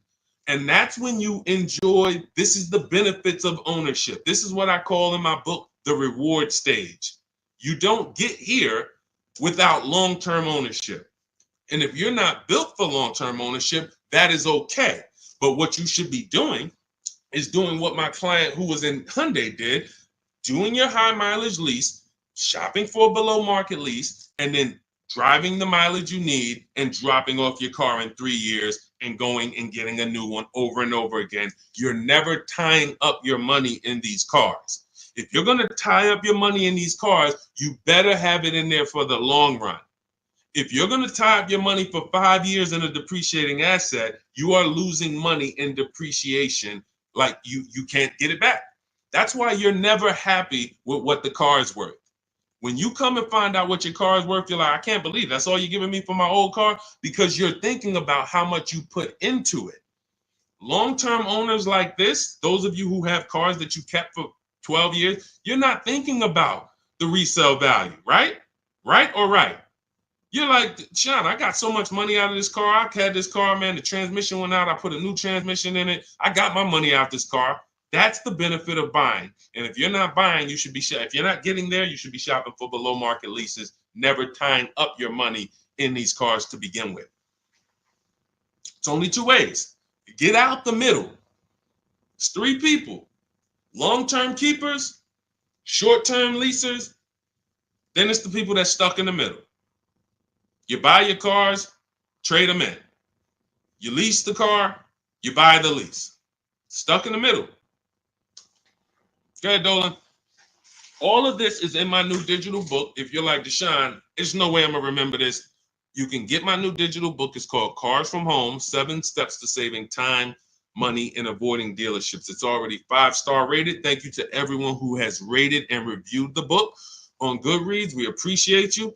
You can get your copy. It's normally $97, but for the next 30 minutes, you can get your copy for $24, which is 75% off if you get to my TikTok bio, my Instagram bio, the YouTube comment link, or the Facebook comment link before the 30-minute timer hits 0. After the timer hits 0, price does go back up to $97, and it's worth every penny of $97. This book will be the top 3 most valuable books in your library. And when I say valuable, I mean the books that save you money. There's only a few books. I got a bunch of books. You guys can see I'm grabbing them. There's only a couple of these books that have actually put money in my bank account or helped me save money. There's not a lot of them. This will be the top 3 most valuable books to your bank account. That's all I care about. So go grab your copy, TikTok bio, Instagram bio, YouTube link, or Facebook comments, and you'll have everything we teach in the blueprint of how to get below market leases, below market purchases, below market new cars, used cars, high mileage driving. Everything is in there step by step. It's a blueprint. All right. Go ahead, Dolan. All right. Buy a car for the first time. I'm going through my bank. My budget is $8,000 and I finance the rest. So you have $8,000 cash. You want to see, can I get a vehicle without using that cash? So if you're talking about financing, first thing you want to decide is, what can we get without a down payment? So depending on where I want my payment to be, let's say $350 a month. Maybe I want it to be $350 a month for 5 years. Well, can I get a car with everything I want, everything I need, $350 a month for 5 years? That's my budget. If I could do that, I don't need a down payment. Now, if you say, okay, $350 a month for 6 years, no money down, that's a little more money. If you say, all right, $350 a month for 5 years, but then I'm going to use some of my down payment. Now I can get even more car. And then your max budget might be $350 a month with my down payment for 6 years. See, all of those numbers didn't change, but the terms changed and what you bring to the table changes. That budget doesn't change, but you don't realize if I get a car for $350 a month for 5 years, I paid less than if I get a car for $350 a month for 6 years.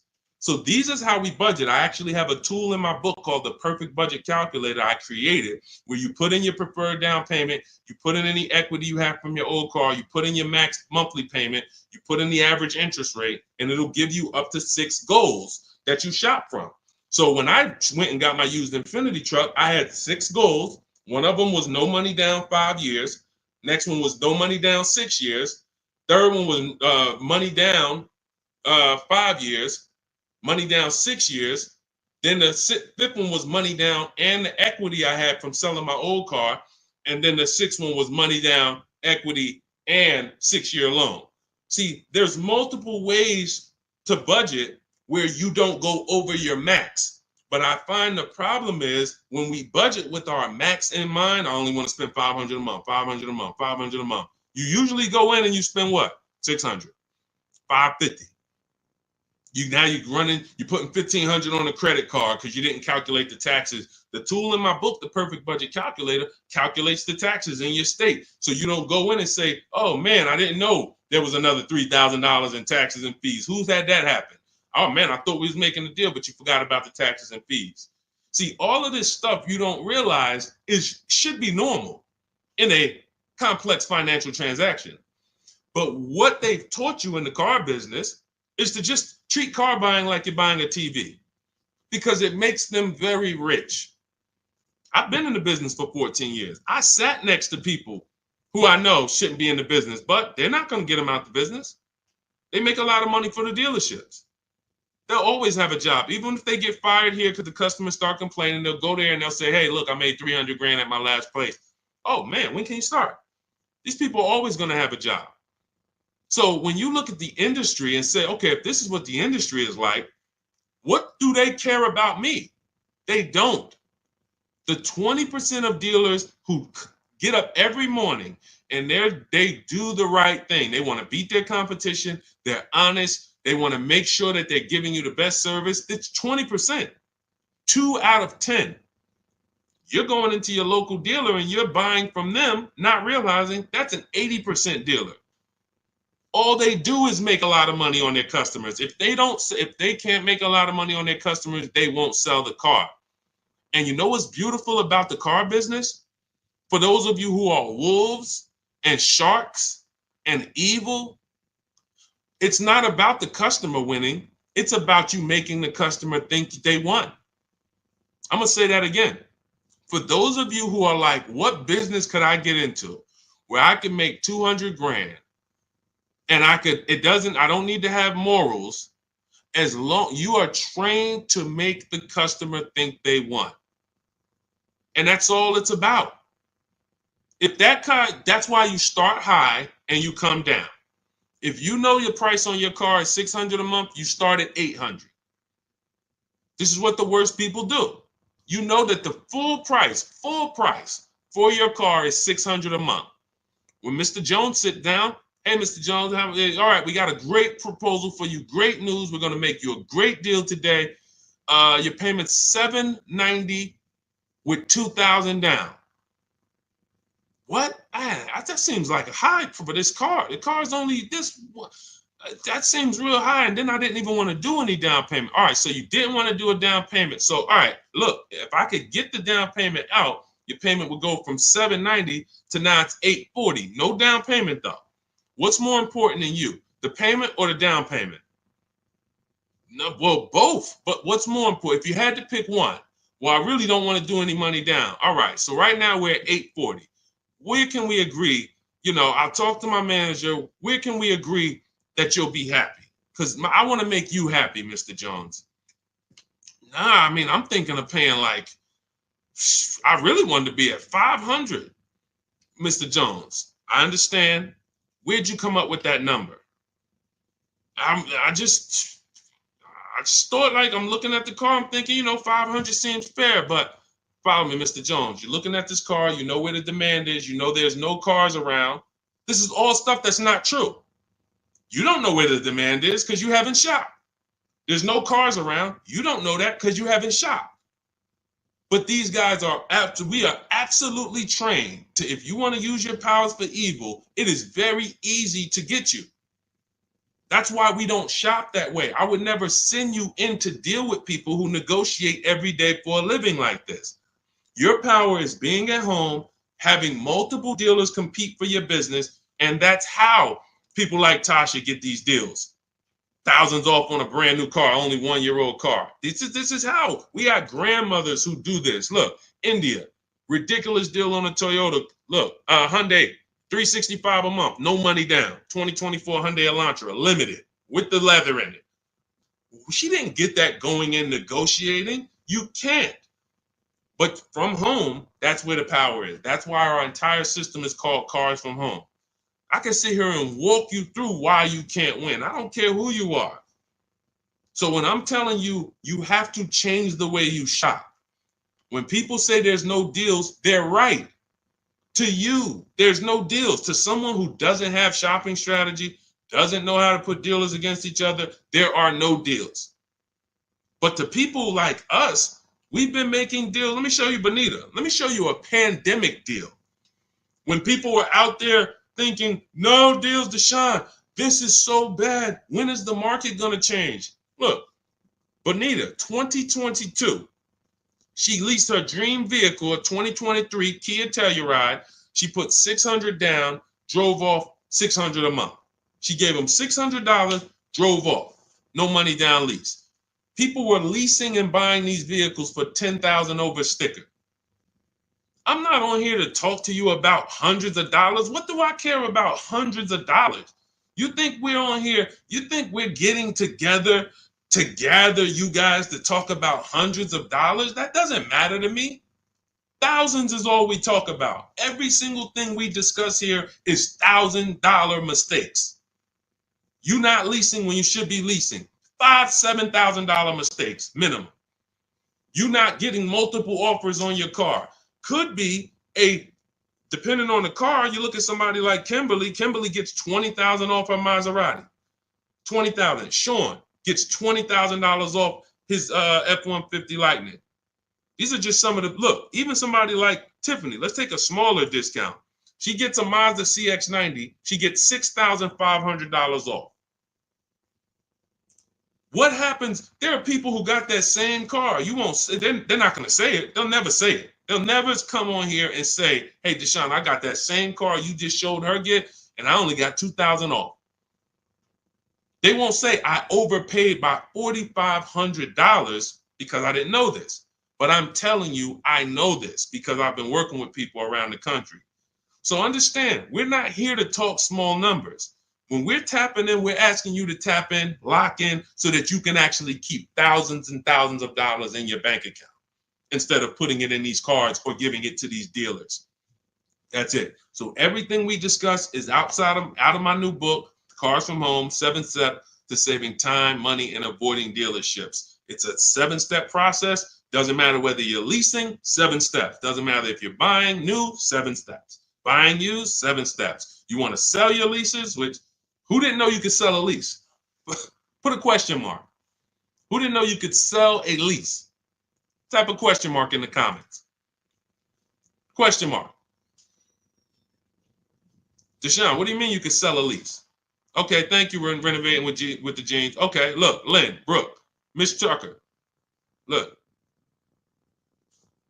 How much does that cost you? Not knowing, and we begin to teach people to do this during the pandemic because every single car was $7,000 to $10,000 more than it was truly worth. So a Jeep Grand Cherokee, I sold my Jeep Grand Cherokee for $28,000 after I had leased it for 3.5 years. 39 months, I leased it, and then I sold it for $28,000. The vehicle, brand new, was $35,000. Brand new, that Jeep Grand Cherokee Laredo that I leased for $330 a month, paid $330 a month for 39 months. I sold it for $28,000. CarMax won the bid, and I put $9,800 in my pocket.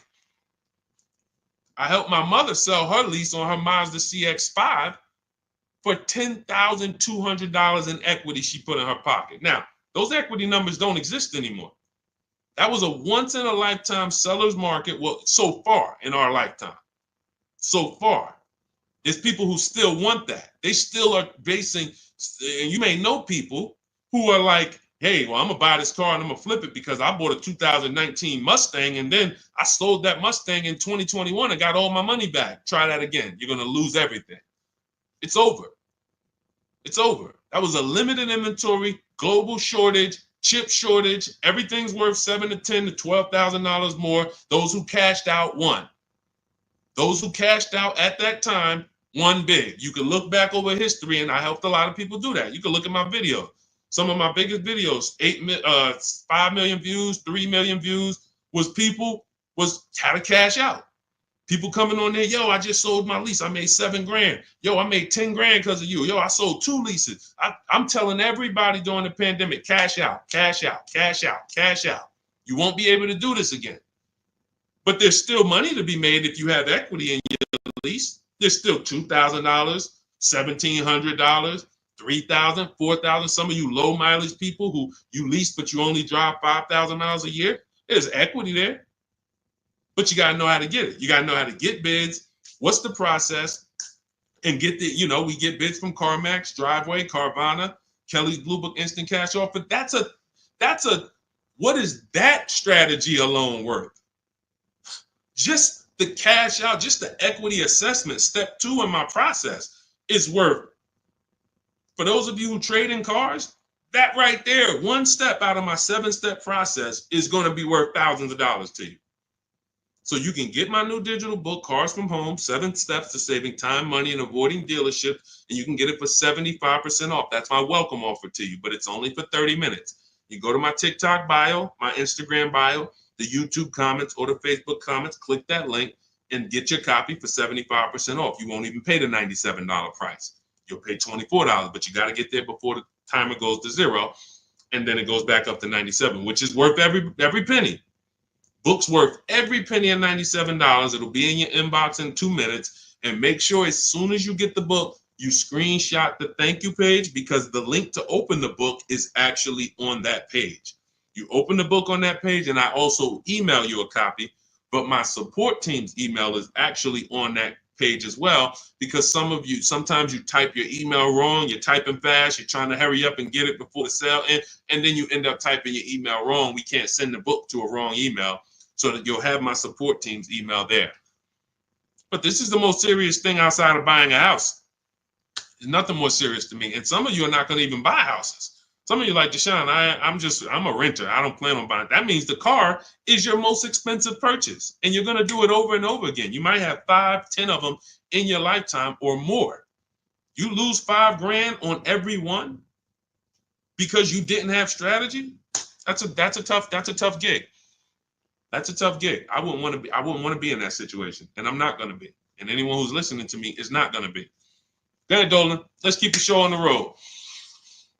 Do you need to know all the extras you want? Upgraded sound system items that are not in the base price? Absolutely. Whenever we buy a new car or we shop for a lease, we always build our car. We go on the site because we want to know everything's available, because we don't want to get a car and find out there was an option we wanted that we didn't get. And we also want to know what we can live with and live without. And we want to build our car to come up with an MSRP. So if the car you want the panoramic sunroof, you want the blind spot monitors, which most cars come with now, whatever it is, you need to have an idea of what that's going to cost. So once we build out our car, we determine our car is $42,900 the way we want it. Now, most times we're going to reach out to dealers and they're not going to have the exact car. That's why we always come up with, and when we're leasing, we come up with a couple colors. Buying, we don't compromise as much, because this is a car you need to love. You're going to have it for 8+ years. You don't want to compromise on what you want, or be talked into something, or let you convince yourself of getting something, a color you really don't love, because you're buying this car to keep it for the long run. Now, on a lease rather, you can be much more flexible, because in 2.5 years, you're getting ready to shop again. You get a 3-year lease, 2.5 years, 6 months left, it's time to shop again. So we want to make sure we can be more flexible with that. But yes, we want to know how much it's going to cost so that we can start to budget We always say with a lease, when we build out our car, we take 1.25% and we use that as a gauge of around about what it should cost. So if we're looking at a car that's 42,300, we multiply that by 0.125 and we say, okay, 528, that's a fair below market lease deal. Now, if we can do better than that with bids, we will. If the lease program is not as good, when we get our bids, it might come in at 1.3, 1.4, our best offer. We're going to have more offers than that. If your other offers aren't higher, then you didn't shop the right way. Because when you shop, you should see a $3,000 to $5,000 to $7,000 difference from your best offer to your worst offer. When you get offers the way we teach, you're going to get more market value, below market value, above market value. You're going to see them all. And you're going to be like, wow, I can't believe all these dealers, this their best offer? Yes, they want to sell and make a lot of money. But we don't care about them. I don't focus on the 80%. We're looking for the 20%. So we use this as a gauge to say, all right, this is around about what I think I should be looking at paying, depending on the deal that I get when I actually get my offers. So that's why it's important for us to build the car. Those are all the reasons it's important for us to build the car before we actually go shop for it. Okay? It's a great question. I see you. I'm leasing this year. There you go. If I could get more people to lease, wake up and look. I don't want you leasing if you're keeping your cars 8 or more years. That's the key, because sometimes people will come on the stream, hey, is this all about leasing? No. If you're buying, there's so many things you need to know about getting below market purchases. New cars, used cars, we haven't had those questions come in. People are not really asking questions about used cars and things of that nature, but I'm answering the questions that Dolan puts up that you guys are writing. So when we look at purchasing, there's a ton of questions that we got to look at, ton of questions.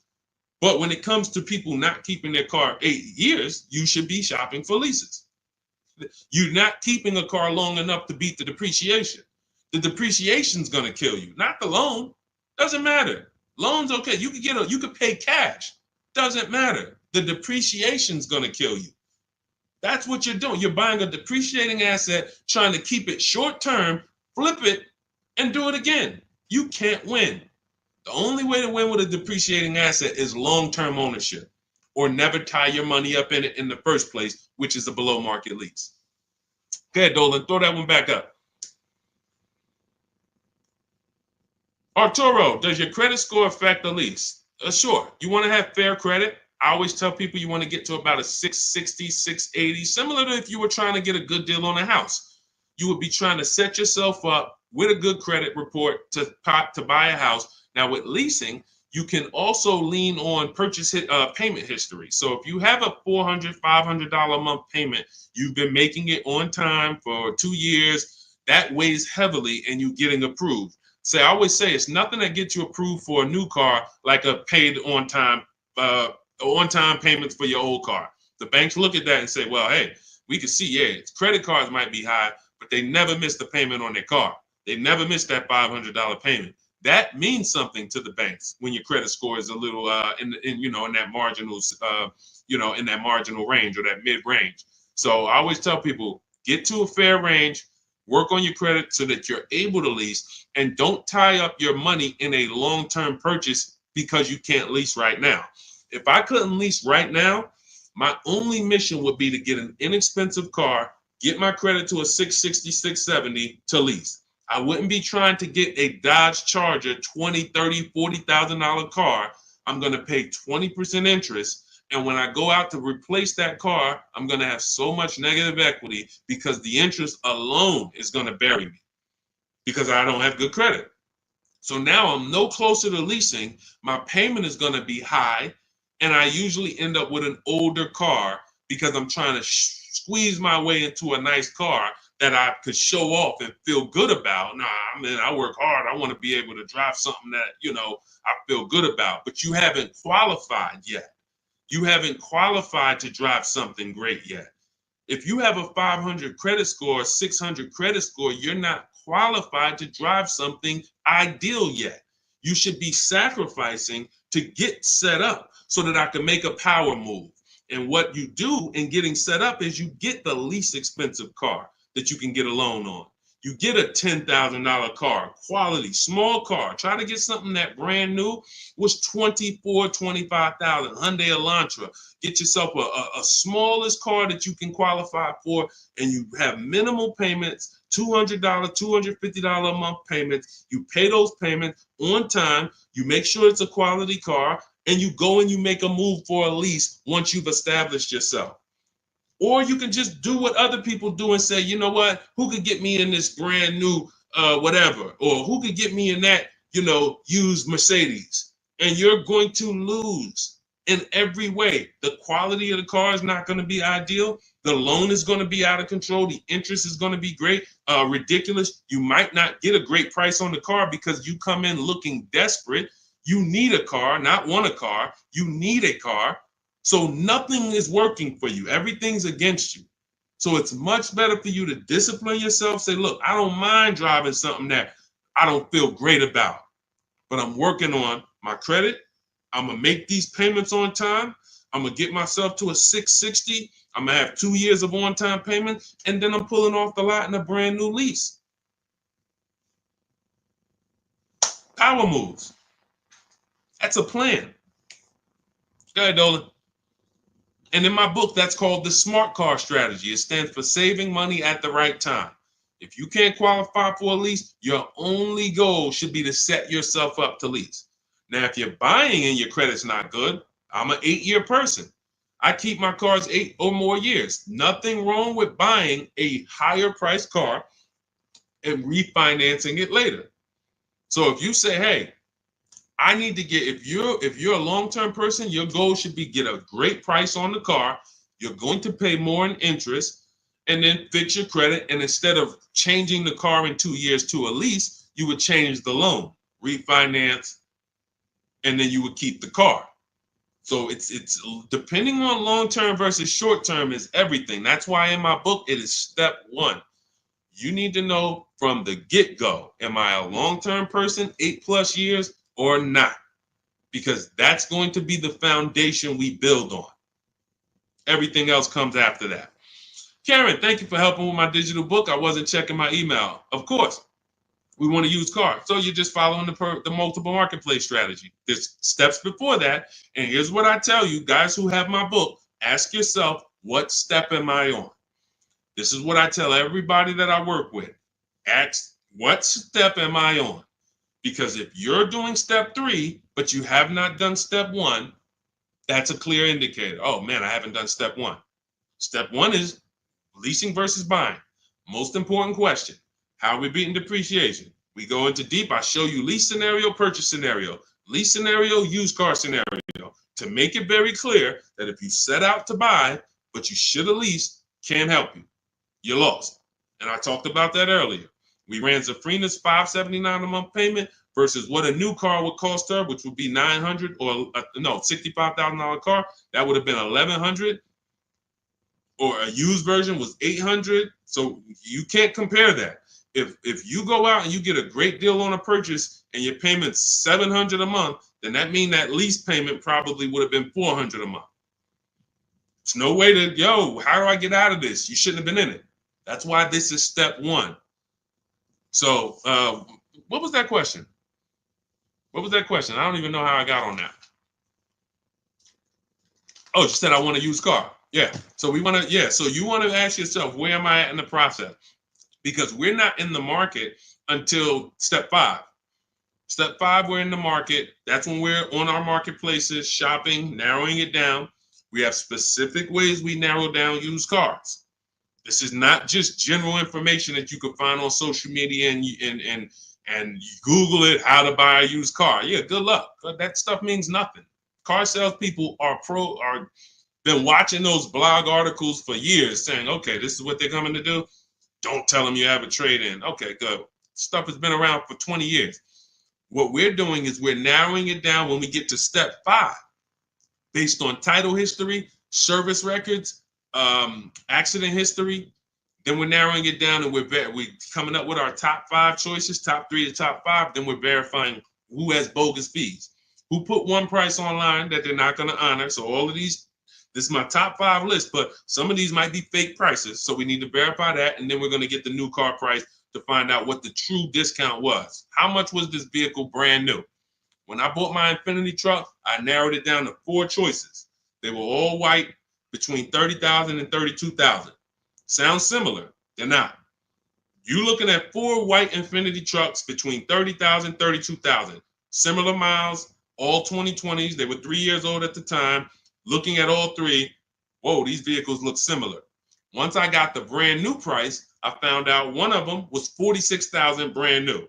The other one was $48,000 brand new. The other one was $52,000 brand new. And the one I ended up getting was $54,000 brand new.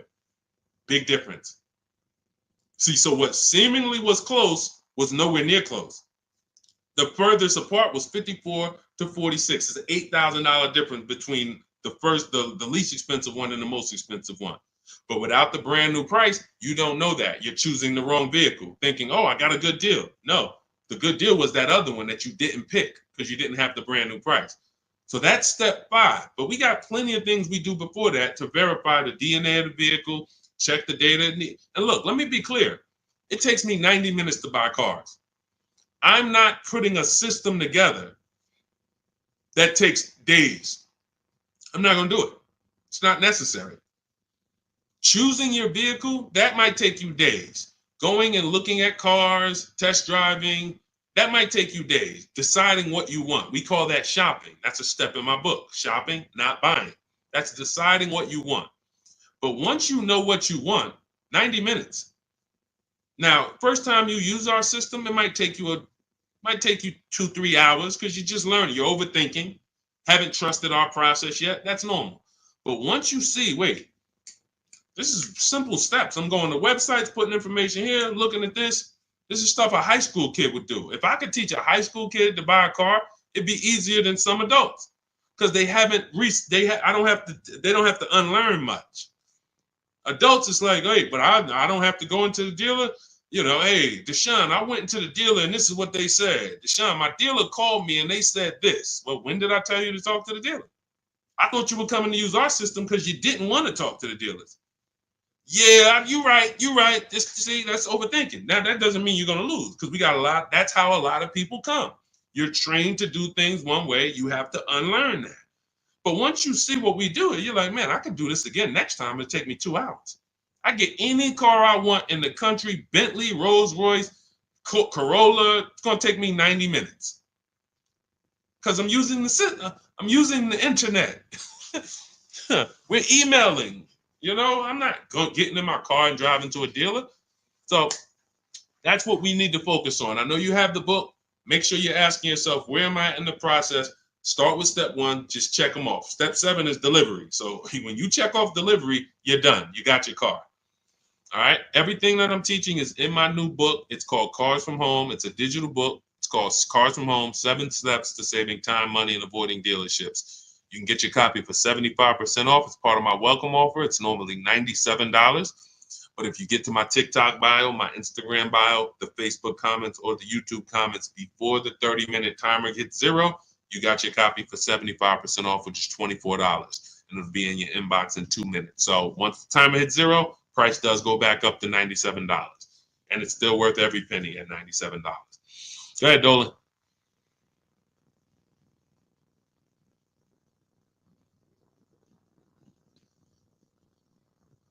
Dolan, you there?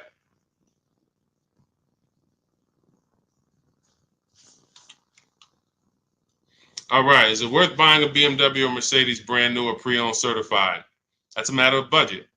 As long as you're going to keep the car 8 years, the only difference between a new or used purchase is budget. And if you can afford both, now it's about your values. Do you want a new car because you only buy a new car every 10 years and you're like, man, I'm going to treat myself, I could afford it? Or do you want a pre-owned car because you're like, hey, I want to treat myself, but I could also take a 2 or 3 year old one and I'll be just fine with that.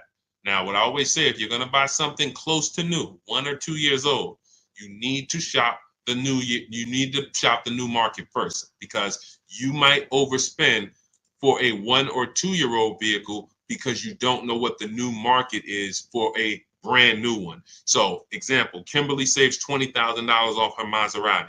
Sean saves $20,000 off his F-150. Milligan saves $27,000 off her Mercedes-Benz. So when you look at these vehicles, and I show these deals, if you're on YouTube, if you're on YouTube, that's Melissa. If you're on YouTube or Facebook or Instagram, you can see these. You zoom in here, you can see she saved $27,000 off her Mercedes. And some of these vehicles, even with these leases, you'll see people have saved 10 grand, 7 grand. Now, let's take the more dramatic discounts over 10 grand. If you can save over 10 grand on a brand new vehicle, then that means when you go buy a 1-year-old one, what should you be saving? If I know that the new market is 10 grand off, then for a 1-year-old one, I'm looking for about 18 grand off. I'm not looking for 15 grand off. 5 more thousand, I'll get a brand new one. So I need to know what the new market is to know what the used market should be. Now, this is once you get to 3 years old, you don't need to do this because 3-year-old vehicles, there's a lot of options because there's only 2 ways dealers get most cars. They're going to buy them off their customers or buy them from auction, or they're going to buy them after the lease. So 3 ways. Buy them after the lease. Most leases are 3 years. They're going to buy them from their customers. Most people don't trade their cars in 2 years. Or they're going to buy them from auction. And most people are not getting rid of their cars in 1 or 2 years. So you don't have a lot of options to choose from. You have limited competition. And when you have limited competition, you have a high chance of overpaying. But if I shop the brand new market and I see, wait a minute, on this car, brand new, I could get $20,000 off. Now, some of you might say, wow, if I could afford, I'll just get a brand new one. If that's the market, because I didn't know that the discount was going to be that big. But once you see this, okay, I know I can't pay more than on a used one. See, somebody who would buy a 1-year-old F-150 Lightning, truck's normally 70,000, 73,000. So they might look at a 1-year-old one for 55 and be like, wow, that looks good. Thank you, Renovating with the Gene. They might look at it and be like, okay, wait, this is a 1-year-old vehicle and you asking 55,000 for it? That sounds good. Because it's brand new. How much is it brand new? Well, 73 brand new. Whoa, that's a big discount, man. All right, yeah, I ain't gonna even argue with you. Let me get that. Not realizing that the brand new market on that vehicle, the person saved $21,000. So 73, 63, 53. So literally the brand new market on that vehicle was lower than what you just paid for a 1-year-old vehicle. And what's going to happen when you go to resell that vehicle later? You're going to lose because you overpaid by thousands of dollars. So this is so important to understand. People overpay for used cars all the time for a variety of reasons. They don't know what it was originally. What was the original new car price? To even know they're getting a good deal on a used one. They don't know what the actual new car, again, this is for the 1 and 2 year people. You got options because somebody asked, hey, should I buy brand new or should I buy pre-owned? That means you probably have the money to afford both. So you might go out and buy a 1 or 2 year old pre-owned. But if you're like Milligan and you bought one of these electric ones, she saved $27,000. If you went in and you bought a 1-year-old one and you got 20 grand off, you might think you won. But she got 27,000 off a brand new one, which means if I saw 27,000 off a brand new one, for a 1-year-old one, I want 35 grand off. I want 38 grand off. The new market for this vehicle is very soft. So that means the 1-year-old market should be very soft. It's an extreme depreciation. Another reason why you don't buy these vehicles. Now, mind you, you know what I didn't mention? The people who paid for this vehicle and didn't get $27,000 off. It's people who are going to see this stream. Again, most of them will never say it. They have this same vehicle that Milligan has. Same $73,000 vehicle. They went in, they negotiated. They said, listen, all right, come on, man, make it 10 grand. 10 grand off. And they went home thinking, hey, honey, you're not going to believe this. Guess how much they took off the truck? How much? 10,000 off. They in there, oh, I won.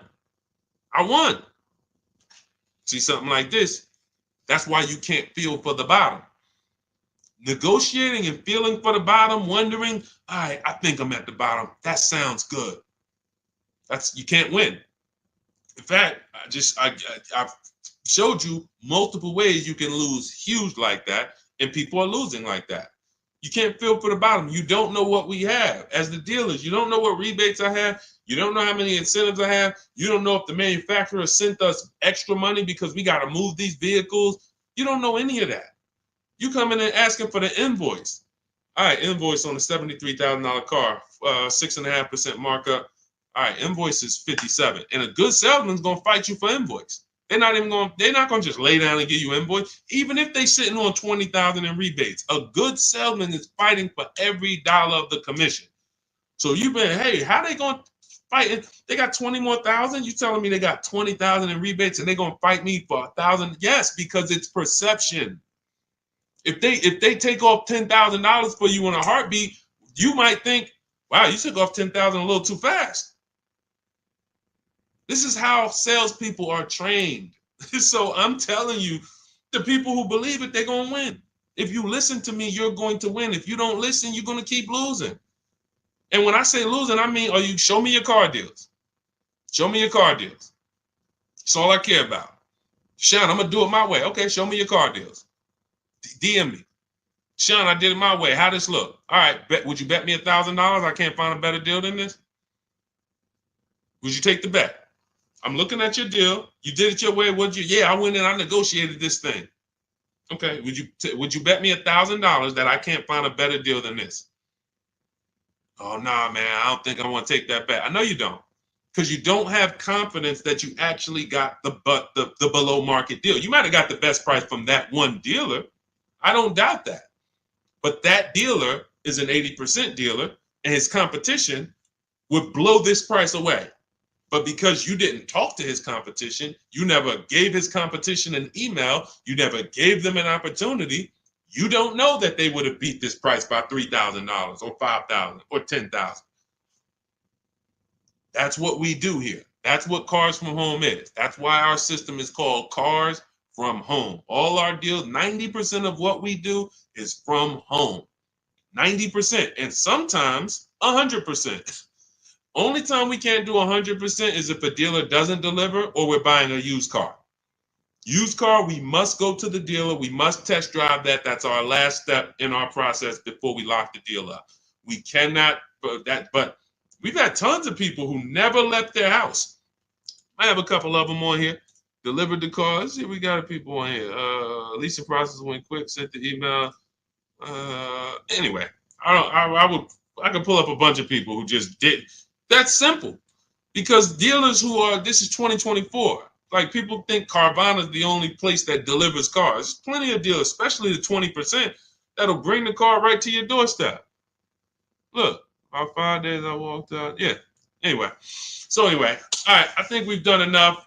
Look, everything that we've taught today is out of my new book, Cars from Home, 7 Steps to Saving Time, Money, and Avoiding Dealerships.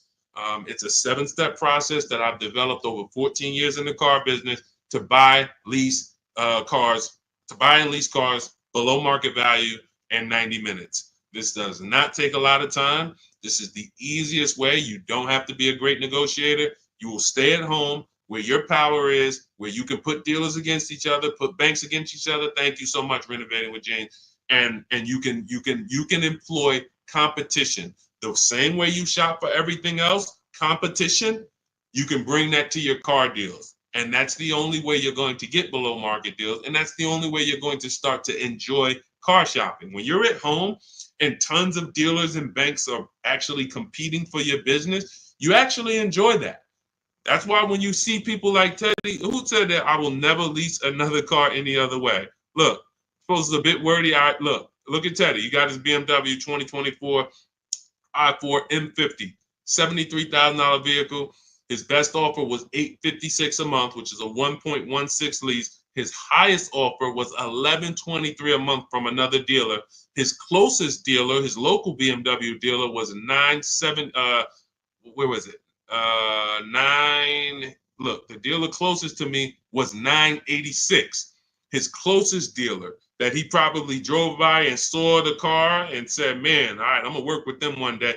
$986 a month. He ends up paying $856, over $130 less than his local dealer. But he did it from home. And he said at the beginning, I will never, I repeat, never lease another vehicle any other way. Now, had he bought the car and got $10,000 off, he would have said, I will never buy a car any other way. The Cars from Home way is how you are in control, how you feel like the prize. And when that 20% dealer wins your business, you feel like you won. You know you won. So, all right, let me get out of here, y'all. Grab your copy as my welcome offer to you of Cars from Home, 7 steps to saving time, money, and avoiding dealerships. 30 minutes only. You can get it for 75% off, which so you won't pay the normal $97. In my TikTok bio, my Instagram bio, click the picture of me, the YouTube link, or the Facebook link, and grab your copy. As long as you get there before the 30 minutes is up, you got it for $24, and you'll have everything step by step. You don't have to remember any of the things we've spoken about over the last hour, 15 minutes. You don't have to remember them because you will have the blueprint step by step. Leasing step by step, buying step by step, selling leases, selling your cars. We never trade cars, getting out of negative equity. All in there, high mileage driving, everything in my 14 years of experience is in that book. All right, so I look forward to you guys using it. Make sure you send me your success stories. Write me emails when you make your deals. Let's continue to 30 minutes now. It's only available for 30. Now, it's available forever. $97 is the price. Normal price of the book is $97. But for 30 minutes, you can go to my TikTok bio and you can get your copy for $24, which is 75% off. All right. God bless you guys. I'll see you soon. And keep unlearning, keep relearning. Thank you. Thank you.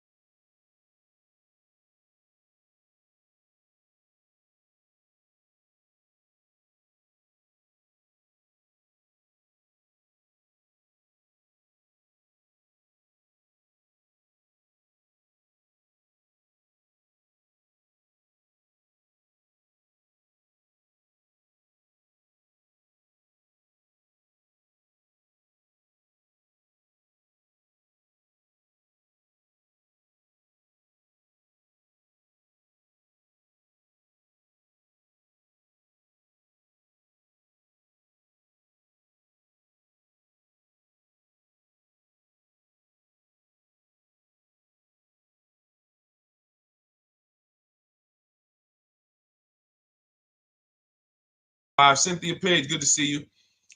But the first thing I want to do is warn everybody to tell your friends, sell their electric cars. Show them the video. Show them why. Because this guy just said to me, no, I really think electric cars are always going to have their place. What's going on? Good to see you, Isaac. I appreciate you.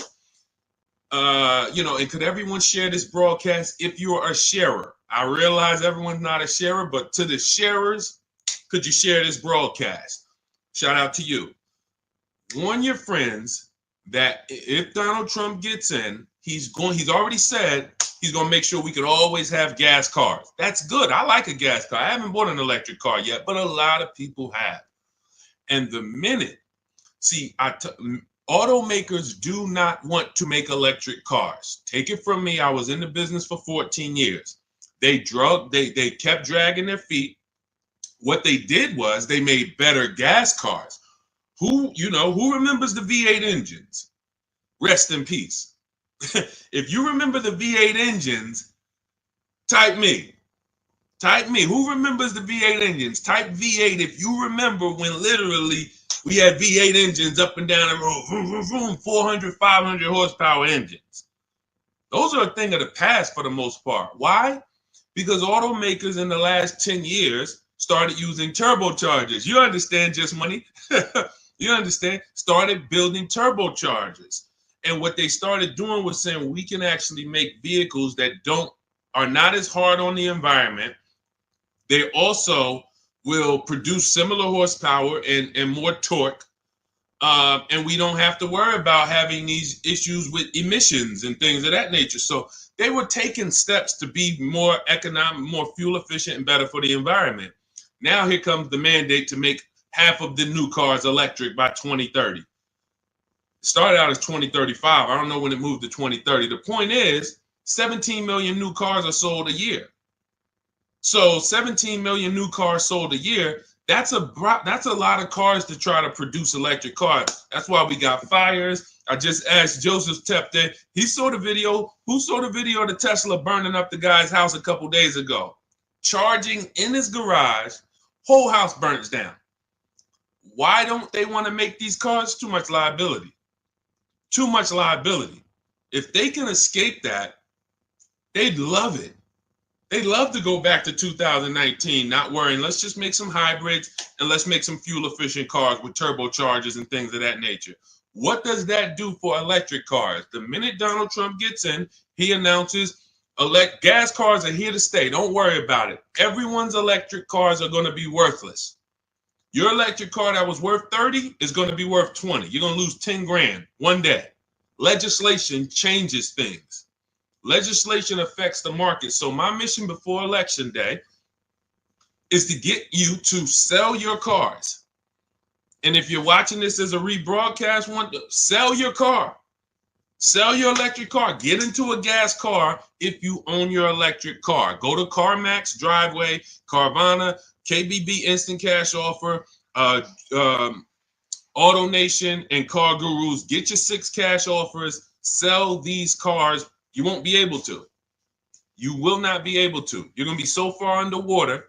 The market's going to be so soft. It's already soft. Google Tesla depreciation. See, I don't want to tell you guys something. Keep typing your questions. We're going to get to the question, but this is a warning, and most people are not going to take it.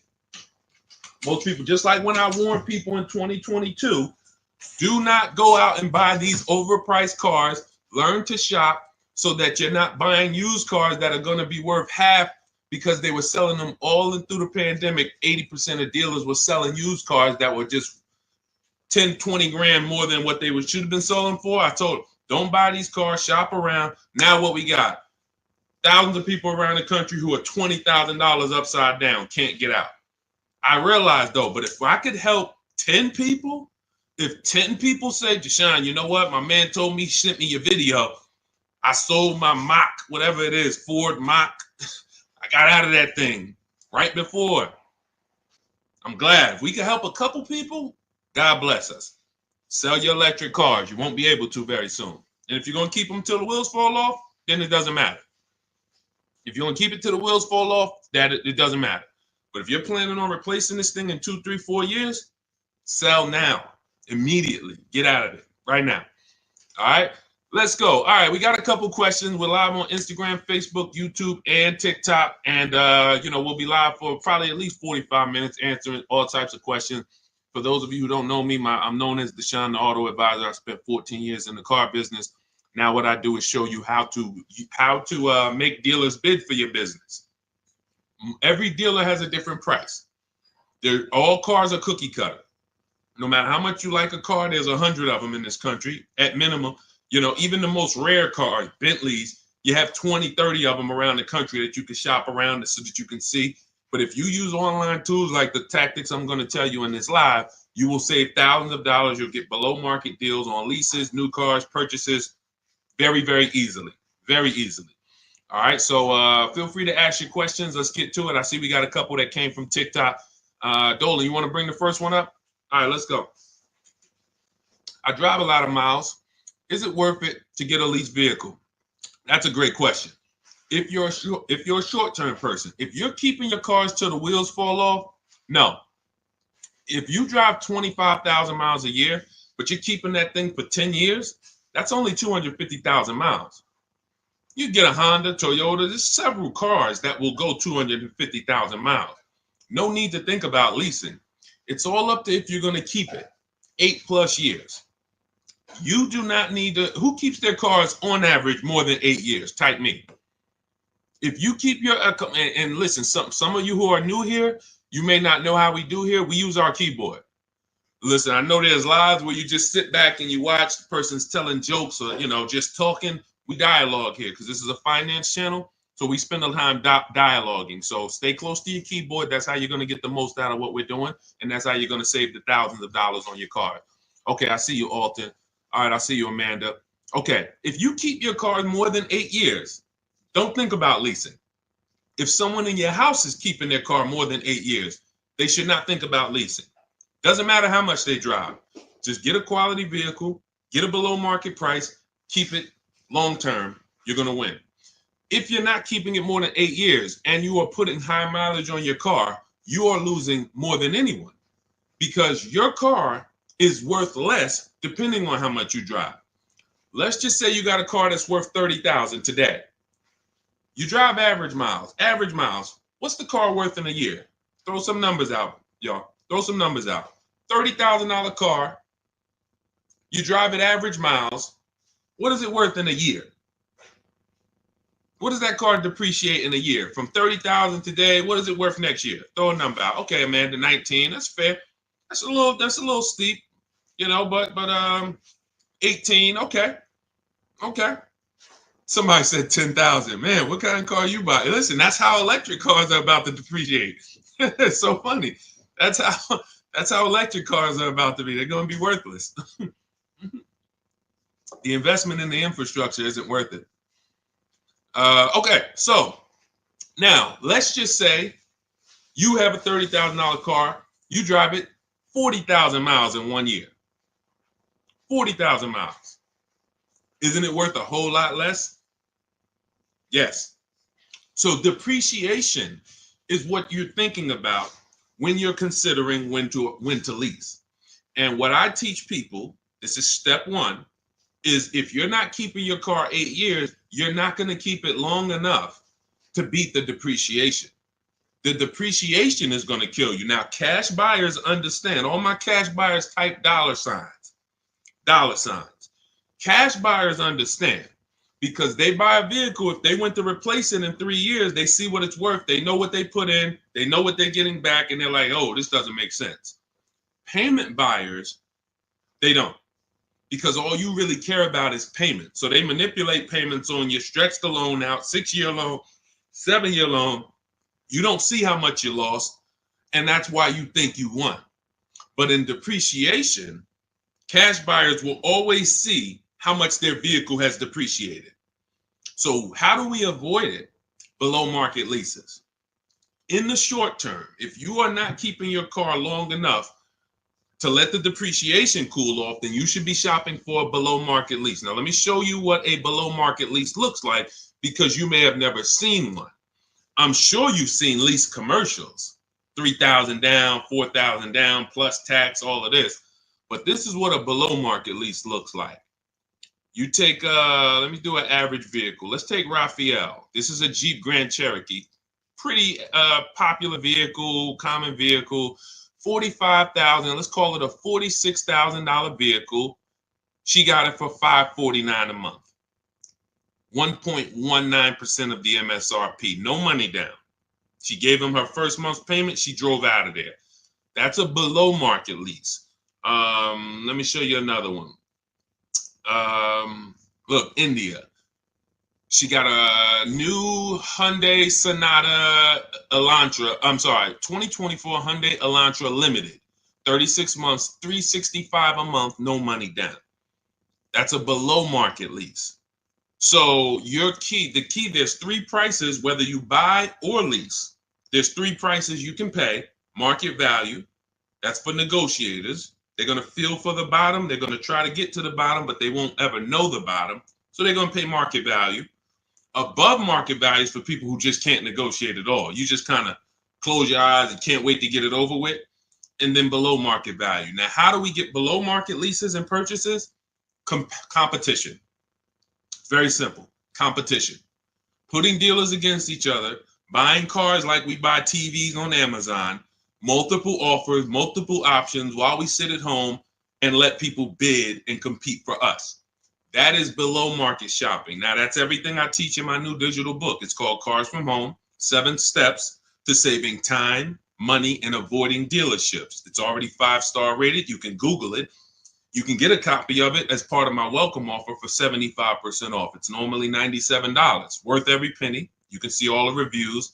But if you get to my TikTok bio, my Instagram bio, the YouTube comments or the Facebook comments before 30 minutes is up, you can get yours for $24. That's 75% off. So you go activate your link, click the link in those bios or in the comments, and you can get a copy for 75% off. And you'll have everything I teach in a step-by-step way to getting these deals.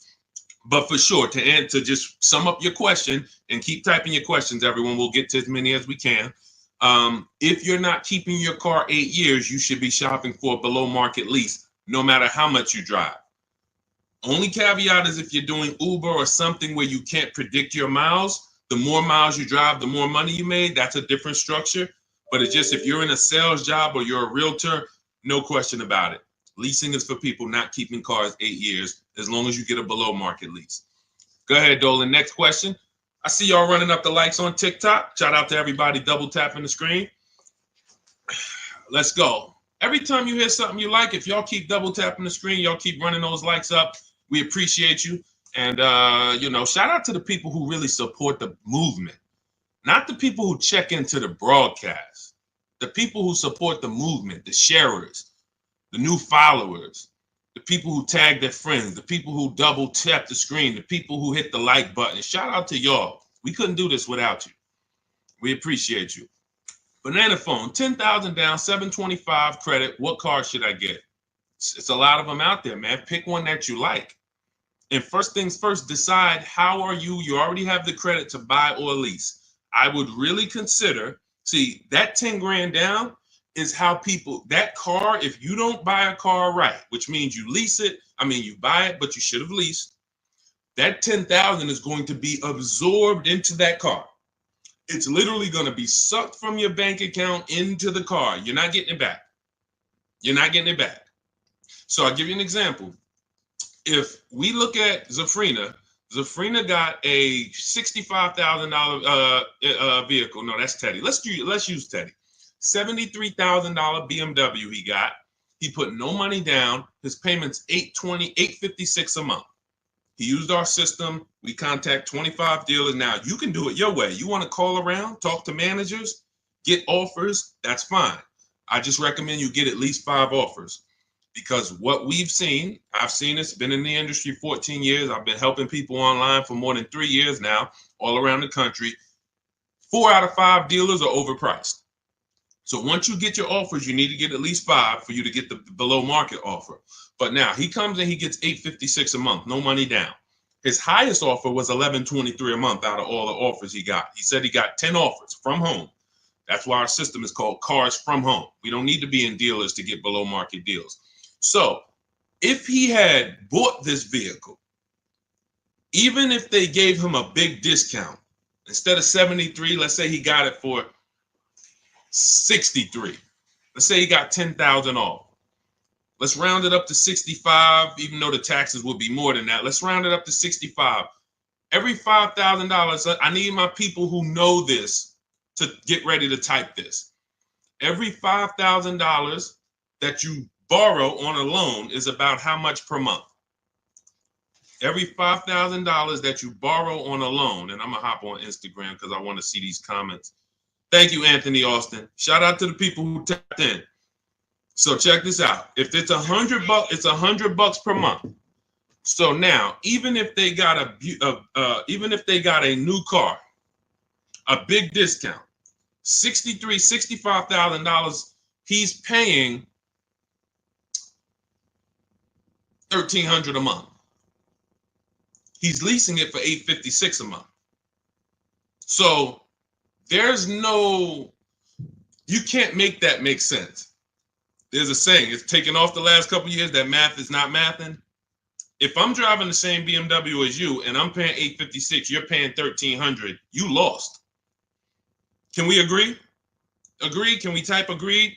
If 2 people are driving the exact same car out the dealership, one's paying $856, no money down. One's paying $1,300, no money down. Can we agree to $1,300 loss?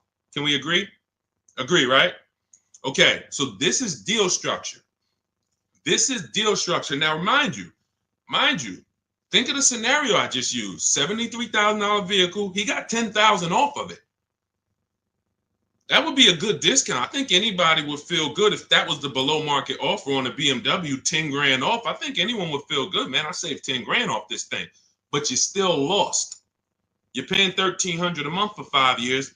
This person paying $856 a month because you structured your deal incorrectly. You put it on the wrong foundation. Now, if you're going to keep the BMW till the wheels fall off, then buy it. Pay the $1,300, pay the thing off, and then you got a BMW that's paid off. You can keep it for 8, 9, 10 years. If that's the strategy, forget about leasing. But if you're not keeping it 8 years, you lost. So the biggest thing, Banana Phone, before you think about, oh, let me go get a car, I got great credit and I got 10 grand down, you're going to walk into a dealer, they're going to see you just like blood and sharks looking at blood coming to the ocean. Hey, look at this guy. And you got 10 grand? I want to get all of it. I'm going to get everything out of your bank account I can in the shortest amount of time I can. So instead of you doing that, you slow down.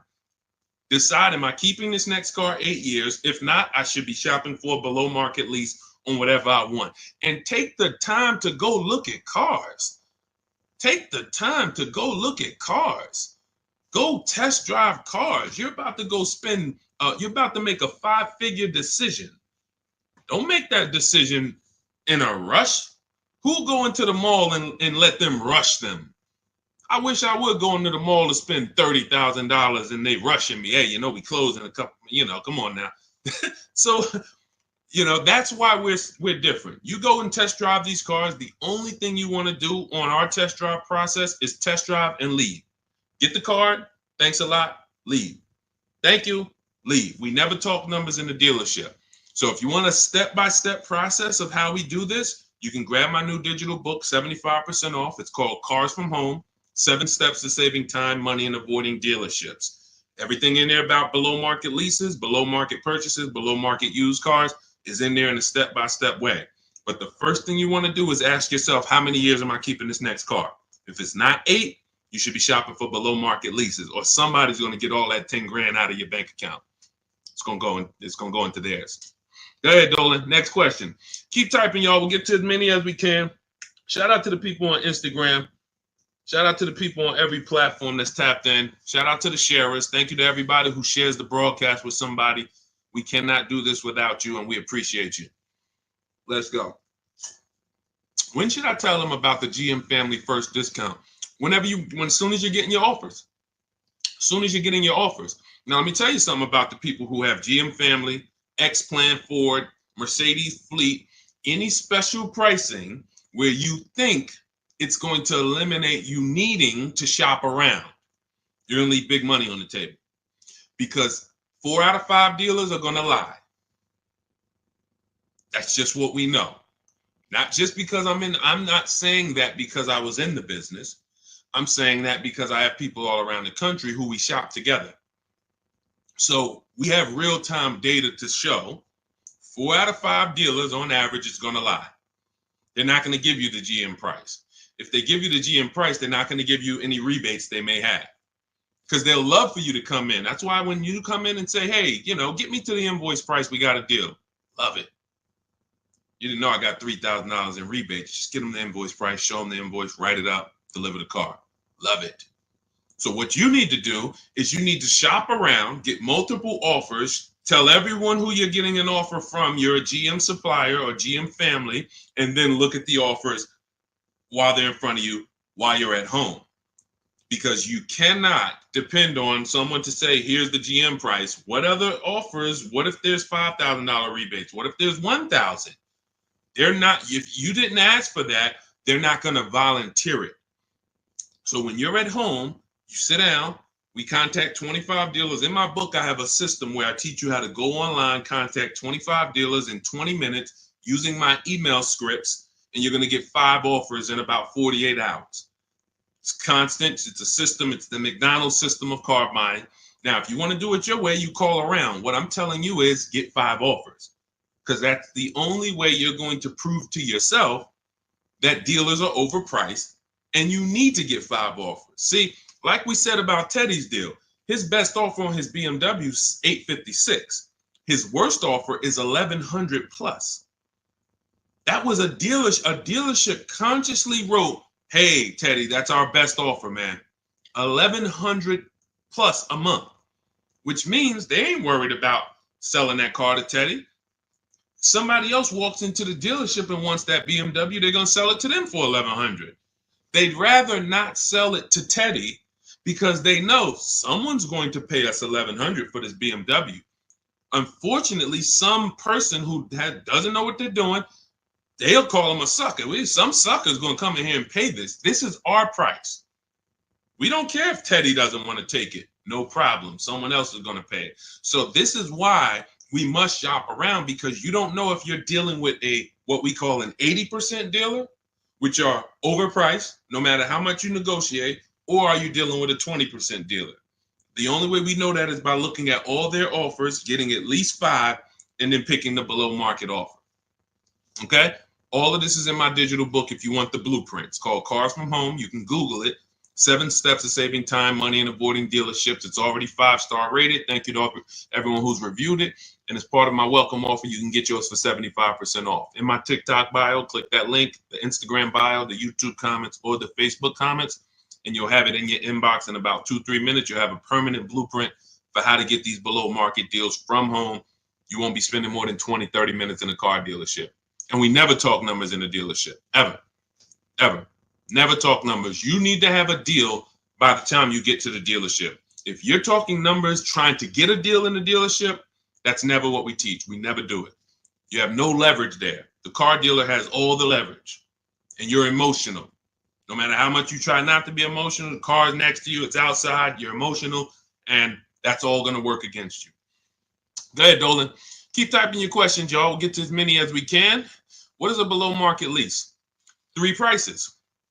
Above market value, below market value, market value. What are average people paying? That's not a deal.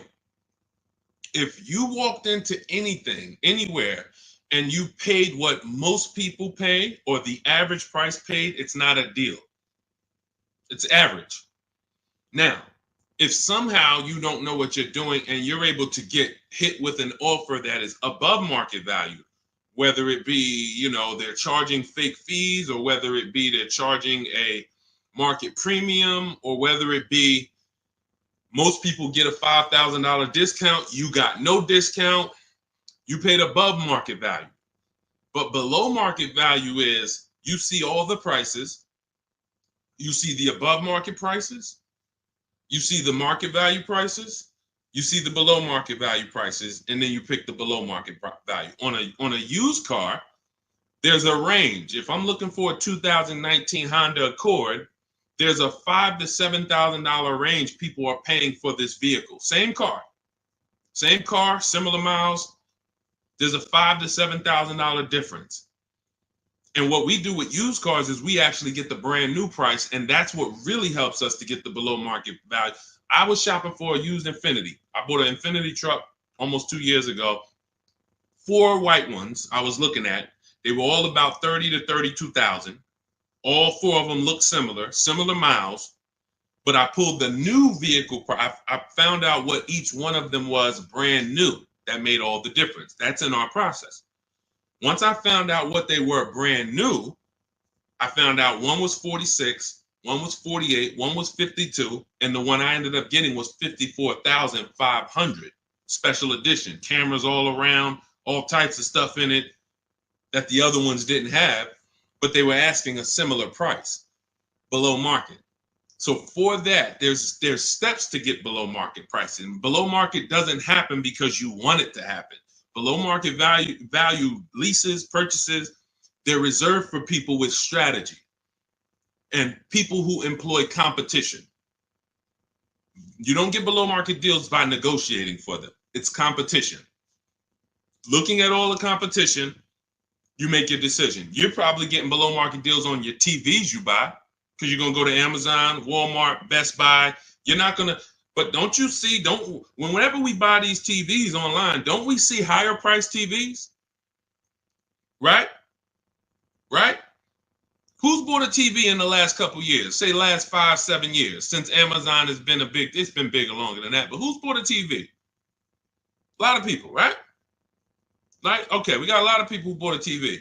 When you got your price, didn't you see other TVs that were $200, $300, $400, $500 more? Someone's buying them. Someone's buying them. You go into Walmart, you see TVs that are lined up that are a whole lot more. Man, these TVs overpriced. Someone's buying them. So that, especially with cars though. And that's why you have to prove to yourself what below market deals is by shopping the market. And, we feel we have the best system to do that because we've helped more people do it than anyone.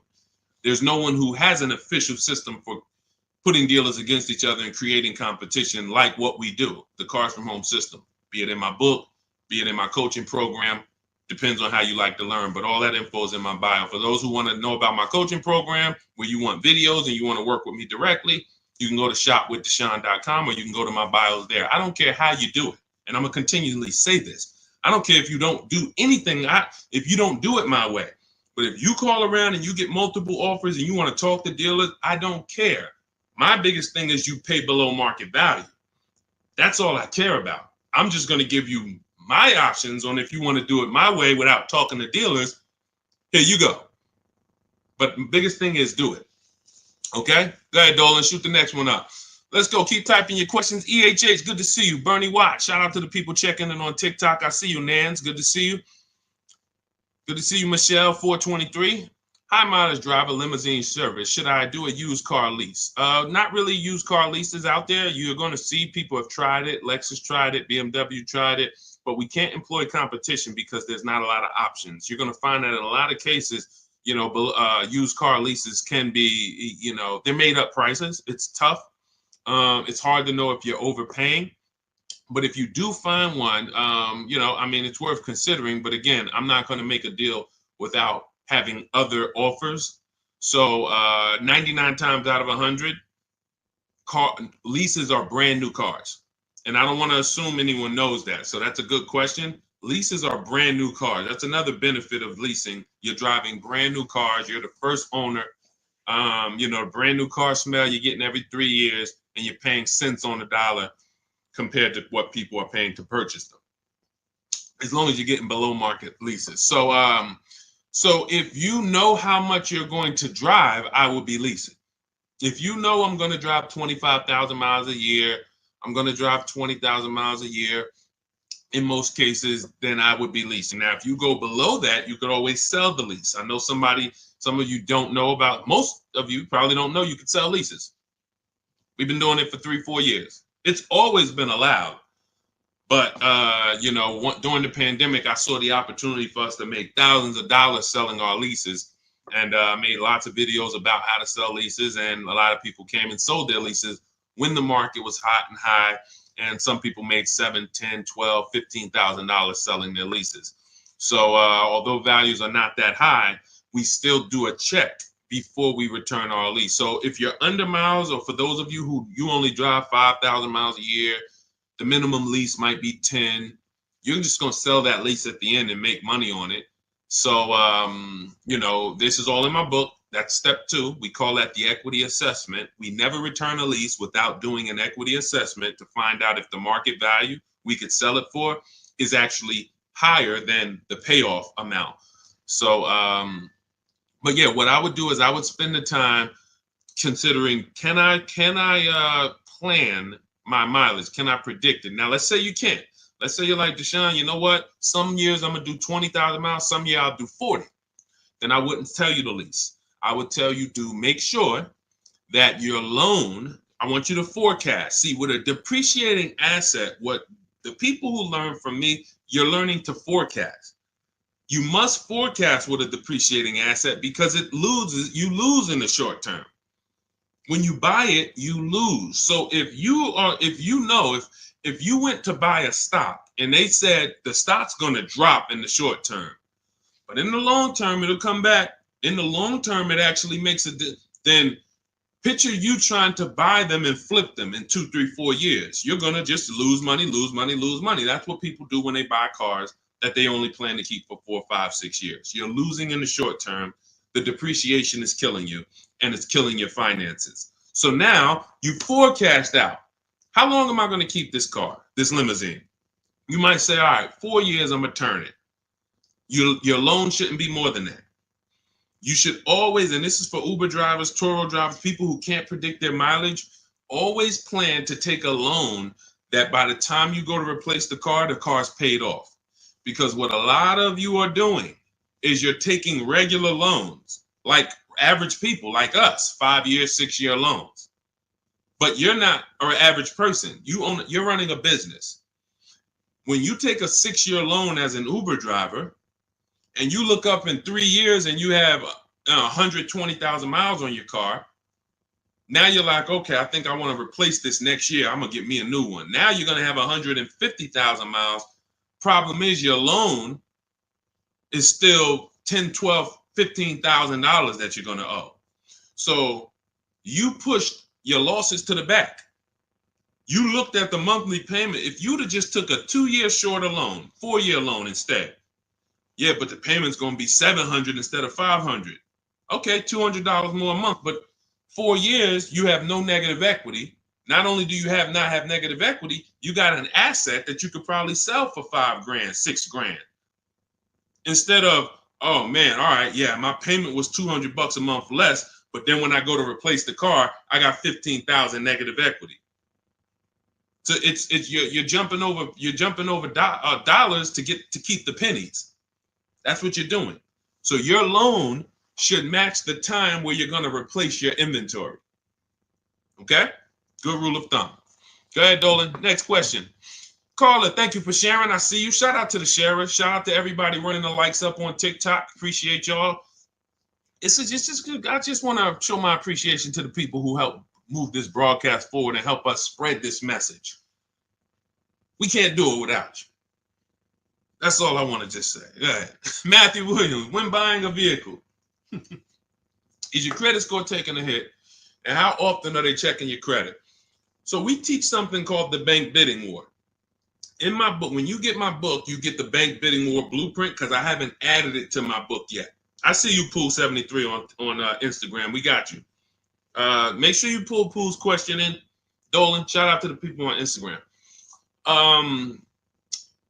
When buying a vehicle, is your credit score taking a hit, and how often are they checking your credit? We use something called the bank bidding war. The credit bureaus allow you to actually have multiple banks and credit unions access your credit with a hard pull within a small window of time. 14 to 45 days is what they say. You can Google this and you can prove it to yourself. Now, we don't even want to play with 14 days because I like the idea of making sure if you give me a minimum of 14 days, let's do it in 2 days. Now, they're going to allow you to have multiple people access your credit because they consider that rate shopping. If you're going to get a loan, rate shopping is, I'm going to give Bank of America a chance, credit unions a chance, I'm going to give the dealers, banks a chance, but it has to be within a small period of time. And you cannot go from this dealer, here, run my credit, and then go to this dealer, run my credit. That's not rate shopping. That's car shopping. This dealer here is running your credit, that dealer's running your credit, you're going to get banged out. So what we do is we don't let anyone run our credit until after we've already found the car. See, because the banks don't want you shopping. And my goal is to get you to understand the banks are not your friend. You may think the bank, oh, this is my bank, I've been working with them. Listen, they're not your friend. If they weren't making money on you, they wouldn't be doing business with you. So the money in loans is so big. There's so much money in loans. It's amazing. Why do you think banks are rich? Like, why do you think banks are in the banking business? They don't sell cars, they sell money. So what you want to do is realize that if banks don't want me to shop around, what are they going to start doing to keep me from shopping around? Well, they're going to give me a hard credit pull to get a pre-approval. Who's seen that? Hard credit pull to get a pre-approval. Stay by your keyboard, y'all. Remember, new people, we dialogue here. This is what we do. So you got to stay by your keyboard if you want to get the most out of what we do here. Hard credit pull, pre-approval, it's trash. Because now they've actually pulled your credit with a hard pull. The minute they pull your credit, they start the window of the rate shopping window is open. So that means you only have a certain period of time to have anyone else access your credit before that window closes. And those hard, that, if your credit score is going to drop 10 points for that hard credit pull or 8 points, whatever it is, If you do it again outside of that window, it's going to drop again. So we don't ever do hard credit pulls for pre-approvals. We always need to get a pre-approval with a soft credit pull if it's available. If not, then we use a tool. In my book, I have a calculator I created. It's called the Perfect Budget Calculator. By the way, in that book, I have 5 calculators I created. You can't find them on Google. That alone is worth the price of the book. Different calculators. We counter dealerships with. We buy used cars. You get to a part and you're like, wow, I've never seen a calculator like this. Yeah, because we invented it. So we use the Perfect Budget Calculator. We take the average rate in the market and we budget. The budgeting tool actually tells you exactly what you can spend on a car, gives you multiple goals, so you're always below your maximum, and then you go shop. Because the only purpose for a pre-approval is budgeting. That's it. Just like, you know, we got homeowners on here, right? You own a home? You own a home? Type yes. Homeowner. The only purpose for the pre-qualification is to see what you can afford, right? That's all we need the pre-approval for. So that's why I created the Perfect Budget Calculator, so that you can actually use it. It creates the budget and then you move. I see you, AdWash. Yeah, that's the purpose. So we don't need the loan until we find the car. Just like with the house, I don't need the loan until I find the house. What I need is a pre-approval or a pre-qualification so I can budget. Then I go shop.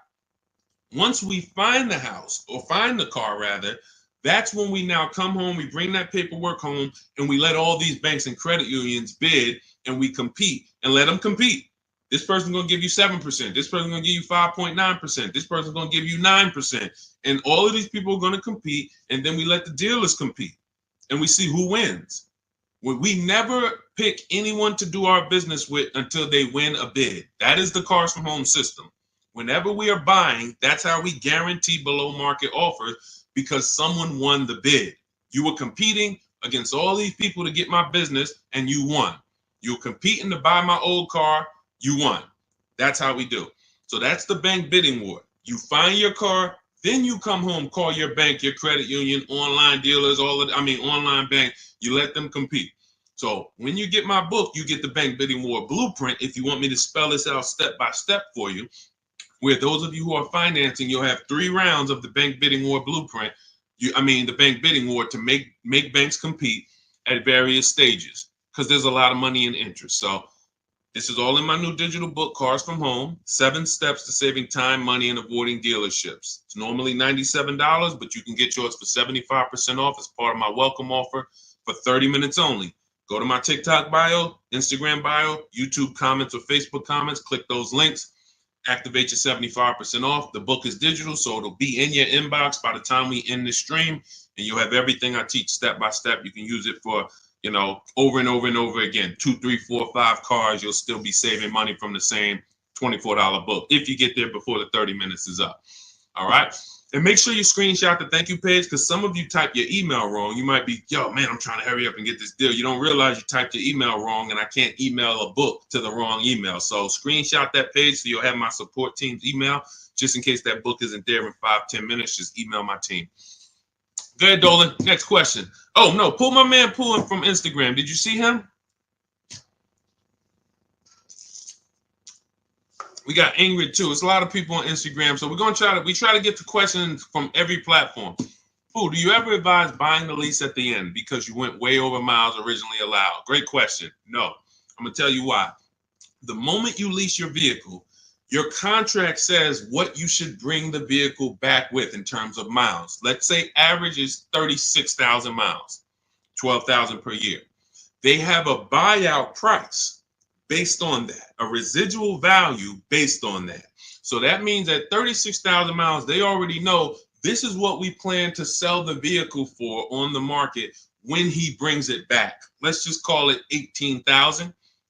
Now, 18,000 is based on 36,000 miles. It may not be a good price. That's why before we actually buy our lease, we always do a market comparison. Is the price I'm going to buy my lease for even a below market price? If I could go get a used car that is similar miles, similar condition, similar features, but I can get it for 2, 3, 4,000 less, then my lease buyout price is overpriced. It's over market. So that's step one. We have to do a market assessment before we even consider buying the lease. But here's the bigger thing about going over miles.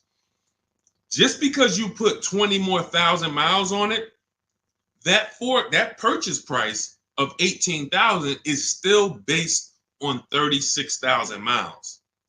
So you got now 60,000 miles. You're going to pay the same 18. You can't go to them and say, well, I got 60,000 miles. Can you lower that to like 14? No. So you're taking what in most cases is an already overpriced offer, and you actually are buying it on a worse offer because the mileage you're on, if you looked at, again, taking it back to the market comparison that I explained 2 minutes ago, if you looked at what are vehicles like this with the mileage I have selling for, I put 60,000 miles on it.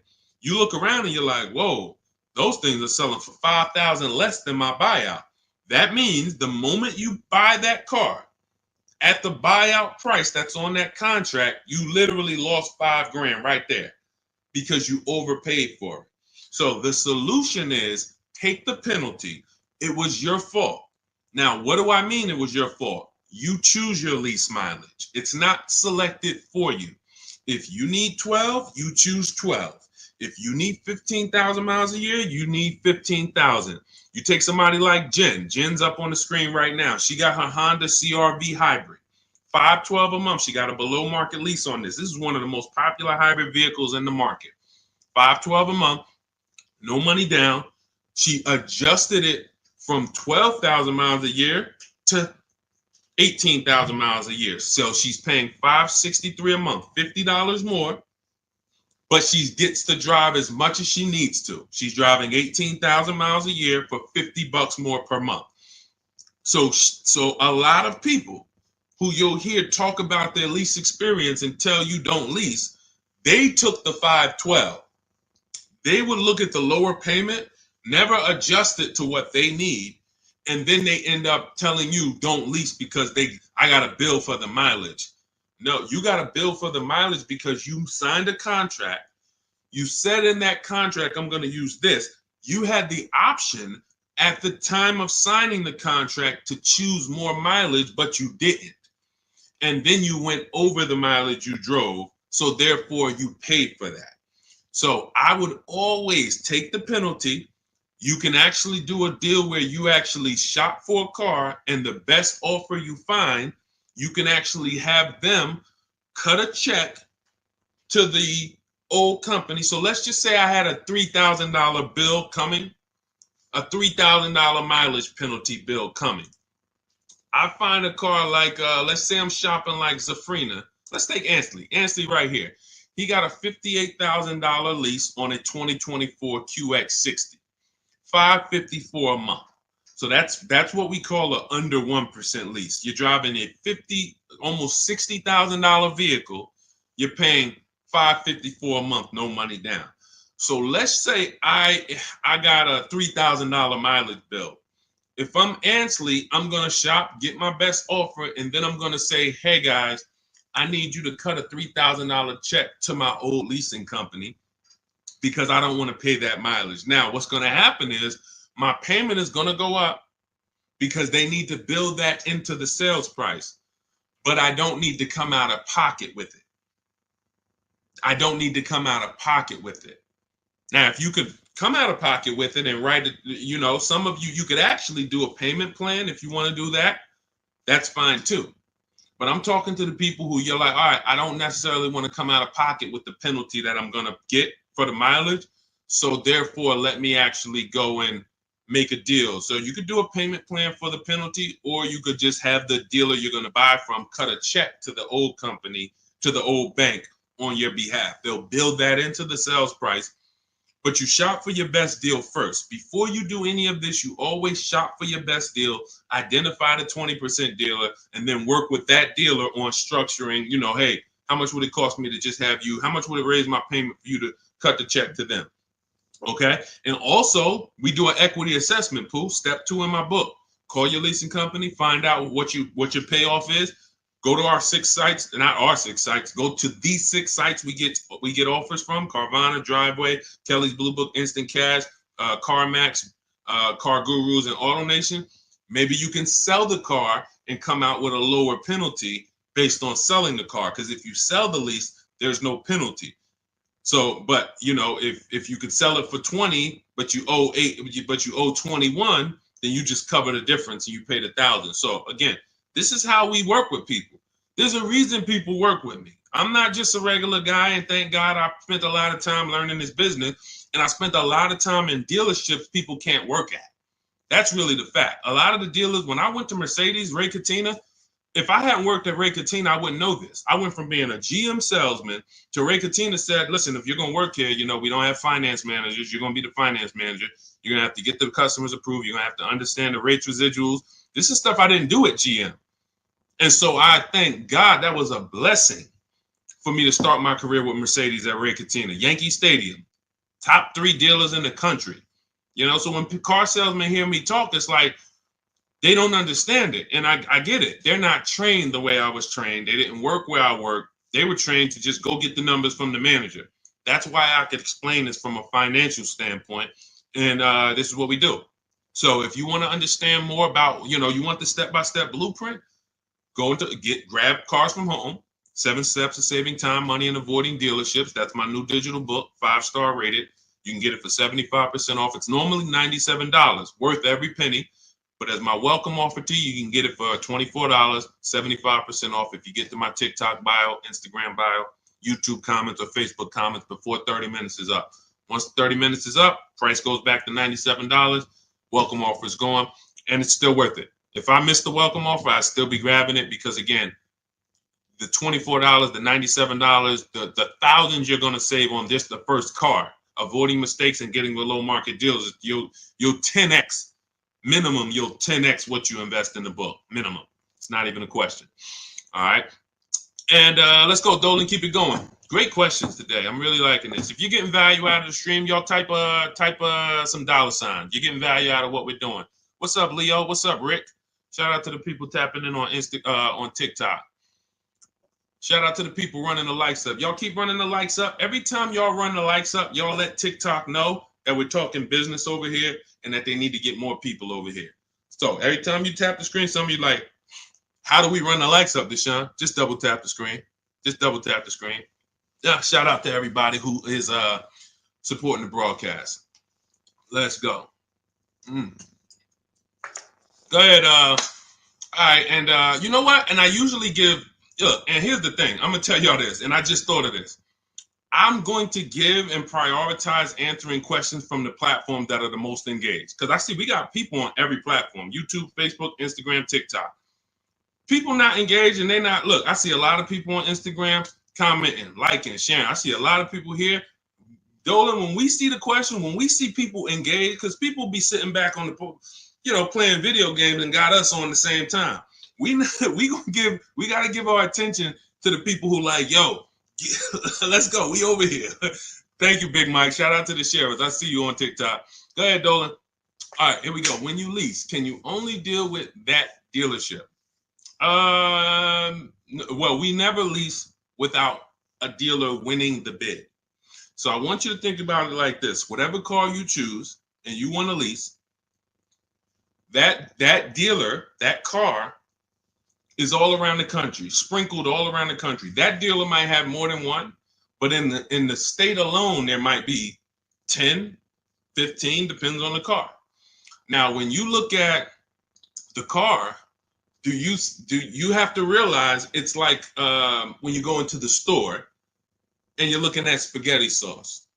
You go in the ShopRite, spaghetti sauce is $4.99. You go into Pathmark, it might be $6.99. You go into Stop and Shop, it might be $5.99. The exact same brand, same product, but it's a different price. You go on Walmart.com, you see it's on sale today for $2.99. Different prices at different places. So you don't have to service from there. Whoever wins your bid to buy your car, you don't need to service from there. You literally can buy from who wins the bid. You service from where it's the most convenient. If a dealer an hour away won the bid, that's who you buy from. But that you could service right up the road. Okay, I don't know if that was the question you're asking. If you want to ask a follow-up, Ingrid, feel free to ask a follow-up. Go ahead, Dolan. I see you. She's like, I'm paying attention. Car Merch Corner. Is it a good deal for $13,000 off an MC20 special? I can show you better than I can tell you. Let's just say, right, Sean's thinking like you. Sean's like, man, I got this dealer offering $13,000 off. That sounds good. Well, let's look at his F-150 Lightning XLT. He ended up getting over $20,000 off, almost 21. Had he took 13 from one dealer, he would have been leaving $8,000 on the table. He would have overpaid by $8,000. And this is why I say negotiators pay market value. Because I'm sure you negotiated for that $13,000 off. I'm sure you didn't walk in and just say, hey, give me a price, and they gave you $13,000. You probably spent time, energy, and money to get that $13,000 off. But if Kimberly had done what you did on her Maserati, her $86,000 Maserati, she would say, oh, $13,000 off. That sounds good. That just sounds good. Then she wouldn't have got her $20,700 off. Now, how do we know these are the below market deals? How do we know that $20,000 on Kimberly and Sean's deal was the below market deals? And it was. How do we know it wasn't more money? Like Milligan. Milligan got, using our system, all of these people used our system, but Milligan got one of the biggest discounts I've ever seen. She bought a Mercedes EQE, $27,000 off. You got to zoom in, and I'm gonna, snip this different and zoom in on it. You can see the lines here with the yellow $79,000 vehicle. She ends up getting it for $51,000 after all the discounts and rebates. So how do we know that they were below market? They had all these other offers. That's the key. Kimberly knew this $20,700 off is the best because I have 7 offers higher than this. Different dealers, a lot higher than this. Now, if you told me, Carshare, Deshone, $13,000 off a good deal, I got another dealer who's only giving me 10. I got another dealer who offered me 7 off. I got another dealer who offered me 5 off. Then I would tell you 13,000 is the win. Go ahead, grab it. But because you don't have that, you negotiated versus doing what we do, which is get bids. Now you're at the mercy of trying to hope you're at the bottom. You can't win. You just can't win. That's why negotiators pay market value and not below market value. You can't feel for the bottom. You can only assess the market, multiple offers, get to the bottom, 5 to 7 offers, pick the best one while you relax at home. It's just it. It's just it. Oh, great question. Common question that a negotiator asks. Man, I talked them down this much, Deshone. This got to be good, right? What do you have to compare it to? Nothing.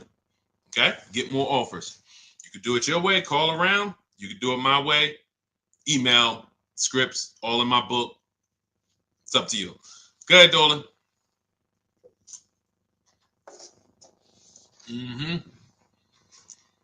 When over on mileage, does it make more sense to sell to a place like CarMax? I'm already over, so at this point, it's pay $7,000 or sell to someone else and have a $2,000 difference. My first lease, hard lesson. Great. See, I want to read this question again because see, I'm proud of you for even asking this question and coming at this the way you're coming at it, because that's what you do. When over on mileage, doesn't it make sense to sell to a place like CarMax? I'm already over miles at this point. It's pay $7,000. So if I return the lease now, I got a 7,000 mileage bill coming to me, or sell to someone else and pay the difference. In my book, I teach you how, when you have these types of penalties, or in this case, or in other people's cases, negative equity, you want to sell and pay the difference, because that's going to lead to the lowest amount coming out of pocket. So yeah, if you drop off your lease and they bill you $7,000, but you could have just sold it to CarMax and paid the $2,000 difference, way better way to go. And then, next time, let me get the mileage I need so that I don't have to deal with this again. But for getting out of it, 100%. All day long, I would sell to the highest bidder. That's going to give us the lowest amount of penalty, and then pay the difference and then do a fresh deal. That's it. Way to go. Way to go. That's called See, it's times where I was in Mercedes, right? And I had to sit down with a client and tell him, there's no way for you to escape the bullet. You're going to bite a bullet because the damage is done. The decision was made. Now what we're doing is trying to see what option allows us to have the least out of pocket, the lowest, the smallest bullet to bite. We got to bite a bullet. But $7,000 coming as a bill, that's a big bullet. $7,000 bill that you owe, big bullet. $2,000 to CarMax coming out your bank account, $2,000, small bullet. So the key with these situations is seeing what's the smallest bullet and knowing all the options so that you don't just say, well, I'm over. See, because watch this. Some people would buy that car. And what they would do is they would buy that car, pay, I mentioned this probably about 10 minutes ago, pay the normal buyout price, but except they over miles by, probably 40,000 miles. So a car that should have been 12,000, they buy it for 20, and now they're invested in that car. Financing those losses is horrible. That's a huge bullet. So there's all types of bullets, and what you need to know, and you already know this, but what anyone outside of you needs to understand is, when I got myself in these situations, I need to know every single option for getting out of it. Because if I could have paid $2,000, but I paid $7,000, or I paid $8,000 and financed it, that's just ignorance. That doesn't mean I'm stupid. There's a difference between being stupid and ignorant. Ignorant means I just didn't know. I was not aware, and it cost me. Now, Dave Ramsey calls it a stupid tax. I don't call it stupid. I call it you just didn't know. That's ignorance. That's why I make it my business to tell you all the options. In my book, I lay out all the options. And if you choose the wrong one or do the wrong thing, having all the information, now that's no longer ignorance. So great question. Great question. Go ahead, Dolan. Keep typing your questions. I see you, Shake Wash. Thank you. And it's Mercedes to my husband. Yep. I just said, you do private consultation. Shake Wash. We don't do private consultations.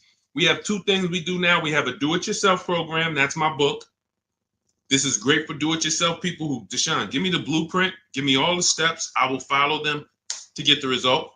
We have a done with you program where we work with people directly. And it's a different learning style. So instead of the books, we have videos and we have, I'm supporting people. That's a different learning style. You want to find out about that, you can go to my TikTok bio, Instagram bio, or Dolan will post a link, Shop with Deshone, in the comments on YouTube and Facebook. So it's all up to you. In the future, we're working on it right now. We tested it twice. We will launch a done for you program. That's coming.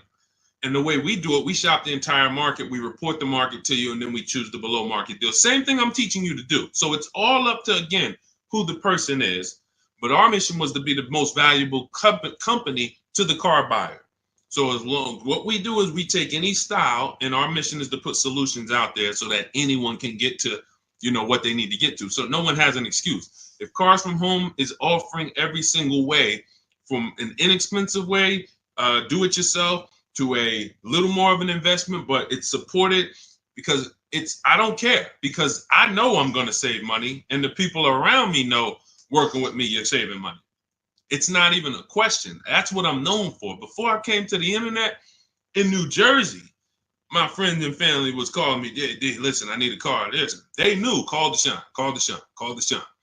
Once I came to the internet, it's like, yo, I don't do that no more, family. Like, I love you, but I'm teaching people. I need thousands of people to know this information. So a couple friends and family said, all right, D, where do I go? What do I sign up for? All right, give me the book. So it's, so the mission is not changed. It's just now we have to help more people. So, but yeah, I mean, there's no one attached to me who knows me who would be like, yo, knowing Deshone hasn't saved me $10, $15, $20,000 just knowing him when it comes to this car stuff. That's what I hold myself accountable to. All right, go ahead, Dolan. Jason Simmons, should I pay for taxes up front on my lease or have it wrapped into the lease payment? I would always shop for a lease with no money down. We shop with only, this is the structure we use when we shop. First month's payment only, out of pocket. because with a lease, you pay at the beginning of the month.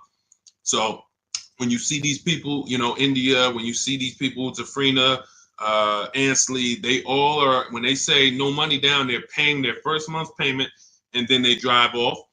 If we can get a deal, between 1%, and a lot of these deals are under 1%. Some of ththese people got 0.88%. Zafrina on her Jeep, she got a 0.88% lease, $65,000 vehicle.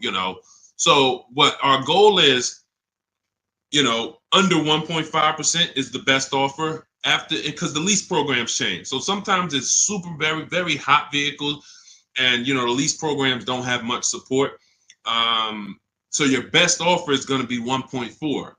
You're going to see other vehicles 1.5, 1.6, 1.7. You're going to see other offers, that are a lot higher, but the best dealer might come in at 1.4. Okay, if you really like that vehicle, then I would take it. There's a lot of other vehicles that offer more value to lease, because as you can see, if there's, Charles got a Palisade, very, very hot vehicle. He got as a 1.25, I believe, 1.23, $48,000 vehicle, $597. That's a hot vehicle. Palisade has been hot. Kia Telluride has been hot. So to pay 1.4, 1.5, you have to really, really want that vehicle. But that's the cap. So if we find a vehicle, as long as it's under 1.5, it's good value. It's a deal. Lower the better. But down payment comes to affordability. That's all that matters when it comes to down payment. That's all. If you look and you say, all right, I shopped all my offers, I can see right. Let's just go back to Charles. Let's use Charles for an example on his Palisade. Let's say you're Charles. You use our system, you get all your offers, you see that your payment is $597 a month for this Palisade, $48,000, no money down. You might say, all right, I really want my payment to be, you already know this is a deal. It's already a deal. I could do no money down, but I want my payment to be really $500. All right, I'm gonna put money down and get it to $5. That's when you put money down. That's how you put money down. Money down is never buying your deal. And for too many of you, money down buys your deal, which is not a deal. You think, well, what's the payment if I put this down? You're not looking and basing it off of, man, I got a below market price. You're trying to buy your way into the deal. That's why when a car salesman talks to you, what's one of the first questions they ask you? When you look at a car, right? One of the first questions that they're going to ask you is what? Once you pick a car out, what are they going to ask you? Let's give everybody some time to type. What are they going to ask you? Thanks, AJID. I see you. Thanks, Big Mike. Shout out to the sharers on TikTok. And you know what? I might do this. We might prioritize people that share on TikTok. If you share and then you ask your question, you get first priority. Let me know if we can manage that, Dolan. Because I want to reward the people that share. Like, I want to reward the people that share. Good. Yes, how much you putting down? Now watch this. How much do you want your monthly payment to be? Yes, good one, Shake Wash. That's the related question because the car salesman wants to see, are you a payment shopper? Am I talking to a payment shopper? A payment shopper is trying to get to a certain payment. They're not concerned with how much the car costs. You could overcharge me for the car. That doesn't matter. Get me to my payment. That's why being a payment shopper is a dangerous way to move. That's why the way we shop no money down because it allows you to see what you're truly paying for the car. So now when we consider that there are going to be people who want us to get into monthly payments, now they're trying to get us to realize, well, you got a deal because I got you to your payment. No, you didn't. The deal is, did you pay market value, below market value, or above market value, regardless of the payment? If somebody went into a Bentley dealer, if we got a bunch of prices on Bentleys, all of us just got a bunch of prices on Bentleys, and we got a $200,000 Bentley, and they took off $100,000, $50,000 off. 50% off. We'd all be looking like, wow, okay, out of all these offers, that deal, this is it right here. The payment's gonna be $3,000 a month. The payment has nothing to do with whether it's a deal or not. So when we look at putting money down, it is only for our affordability. The deal process of getting a deal has nothing to do with the process of monthly payment association. Nothing to do with it. We need to find the dealer who's going to sell us the car for the lowest amount of money. If I'm buying a pre-owned car out of a 100-mile radius, what dealer is going to sell me the best pre-owned car for the lowest price on the market? If I'm leasing a Honda Accord, what dealer is going to sell me the Honda Accord within a 100-mile radius for the lowest price? If I'm buying a brand new, Kia Telluride, what dealer within 100 miles is going to sell me the Kia Telluride at the lowest price? If I'm getting a loan, what bank or credit union within 100 miles of me is going to give me the lowest rate on the market? If I'm selling my car, not trading, I got this old car, I need to replace it. I'm not trading it into a dealer. What company that buys cars, pays cash, is going to pay me the highest amount for this old car? Y'all clear? This is bidding. We have a bidding system. That's what Cars from Home is. So if you want to know all of this, you want the entire blueprint, everything that Jafrina and Teddy and Jen and all these people I've showed, Raphael, during the stream have used to get to their below market deals, you want to grab your copy of Cars from Home, my new digital book, 7 Steps to Saving Time, Money, and Avoiding Dealerships. It's normally $97, but my welcome offer to you for the next 30 minutes, 75% off. You can get your copy for $24 if you get to my TikTok bio, my Instagram bio, the YouTube comments, or the Facebook comments before 30 minutes is up. You'll pay $24. Make sure when you get your book, you screenshot the thank you page. The book is on the thank you page. You'll see a link that says open the book below, and I also email you a copy. But sometimes you're just moving too fast. You type your email wrong. We can't email a book to an incorrect email. So if that book isn't in your email in 5-10 minutes, I want you to email my support team so they can get your book to you, and you'll have these strategies for the rest of your life. And shout out to everyone who's reviewed the book. Use it. Make sure you email me your deals when you make them. Send me send me the list. Hey, D, look at what I got, man. I got all these offers. Look, man, and I know you did it when you say, hey, I did it. 90% was from the house.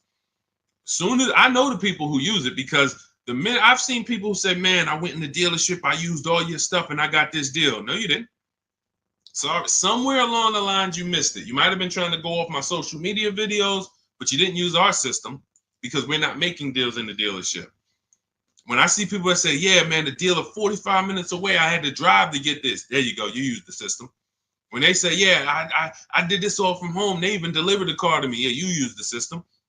And you say, man, I looked at 17 used cars. I narrowed it down, and this one had this original price. Yeah, you use the system. It's stuff I hear that I could tell when people use the system. So go grab your copy. Shout out to everybody who checked in. We'll see you on another stream. Keep on learning so that you can relearn. God bless.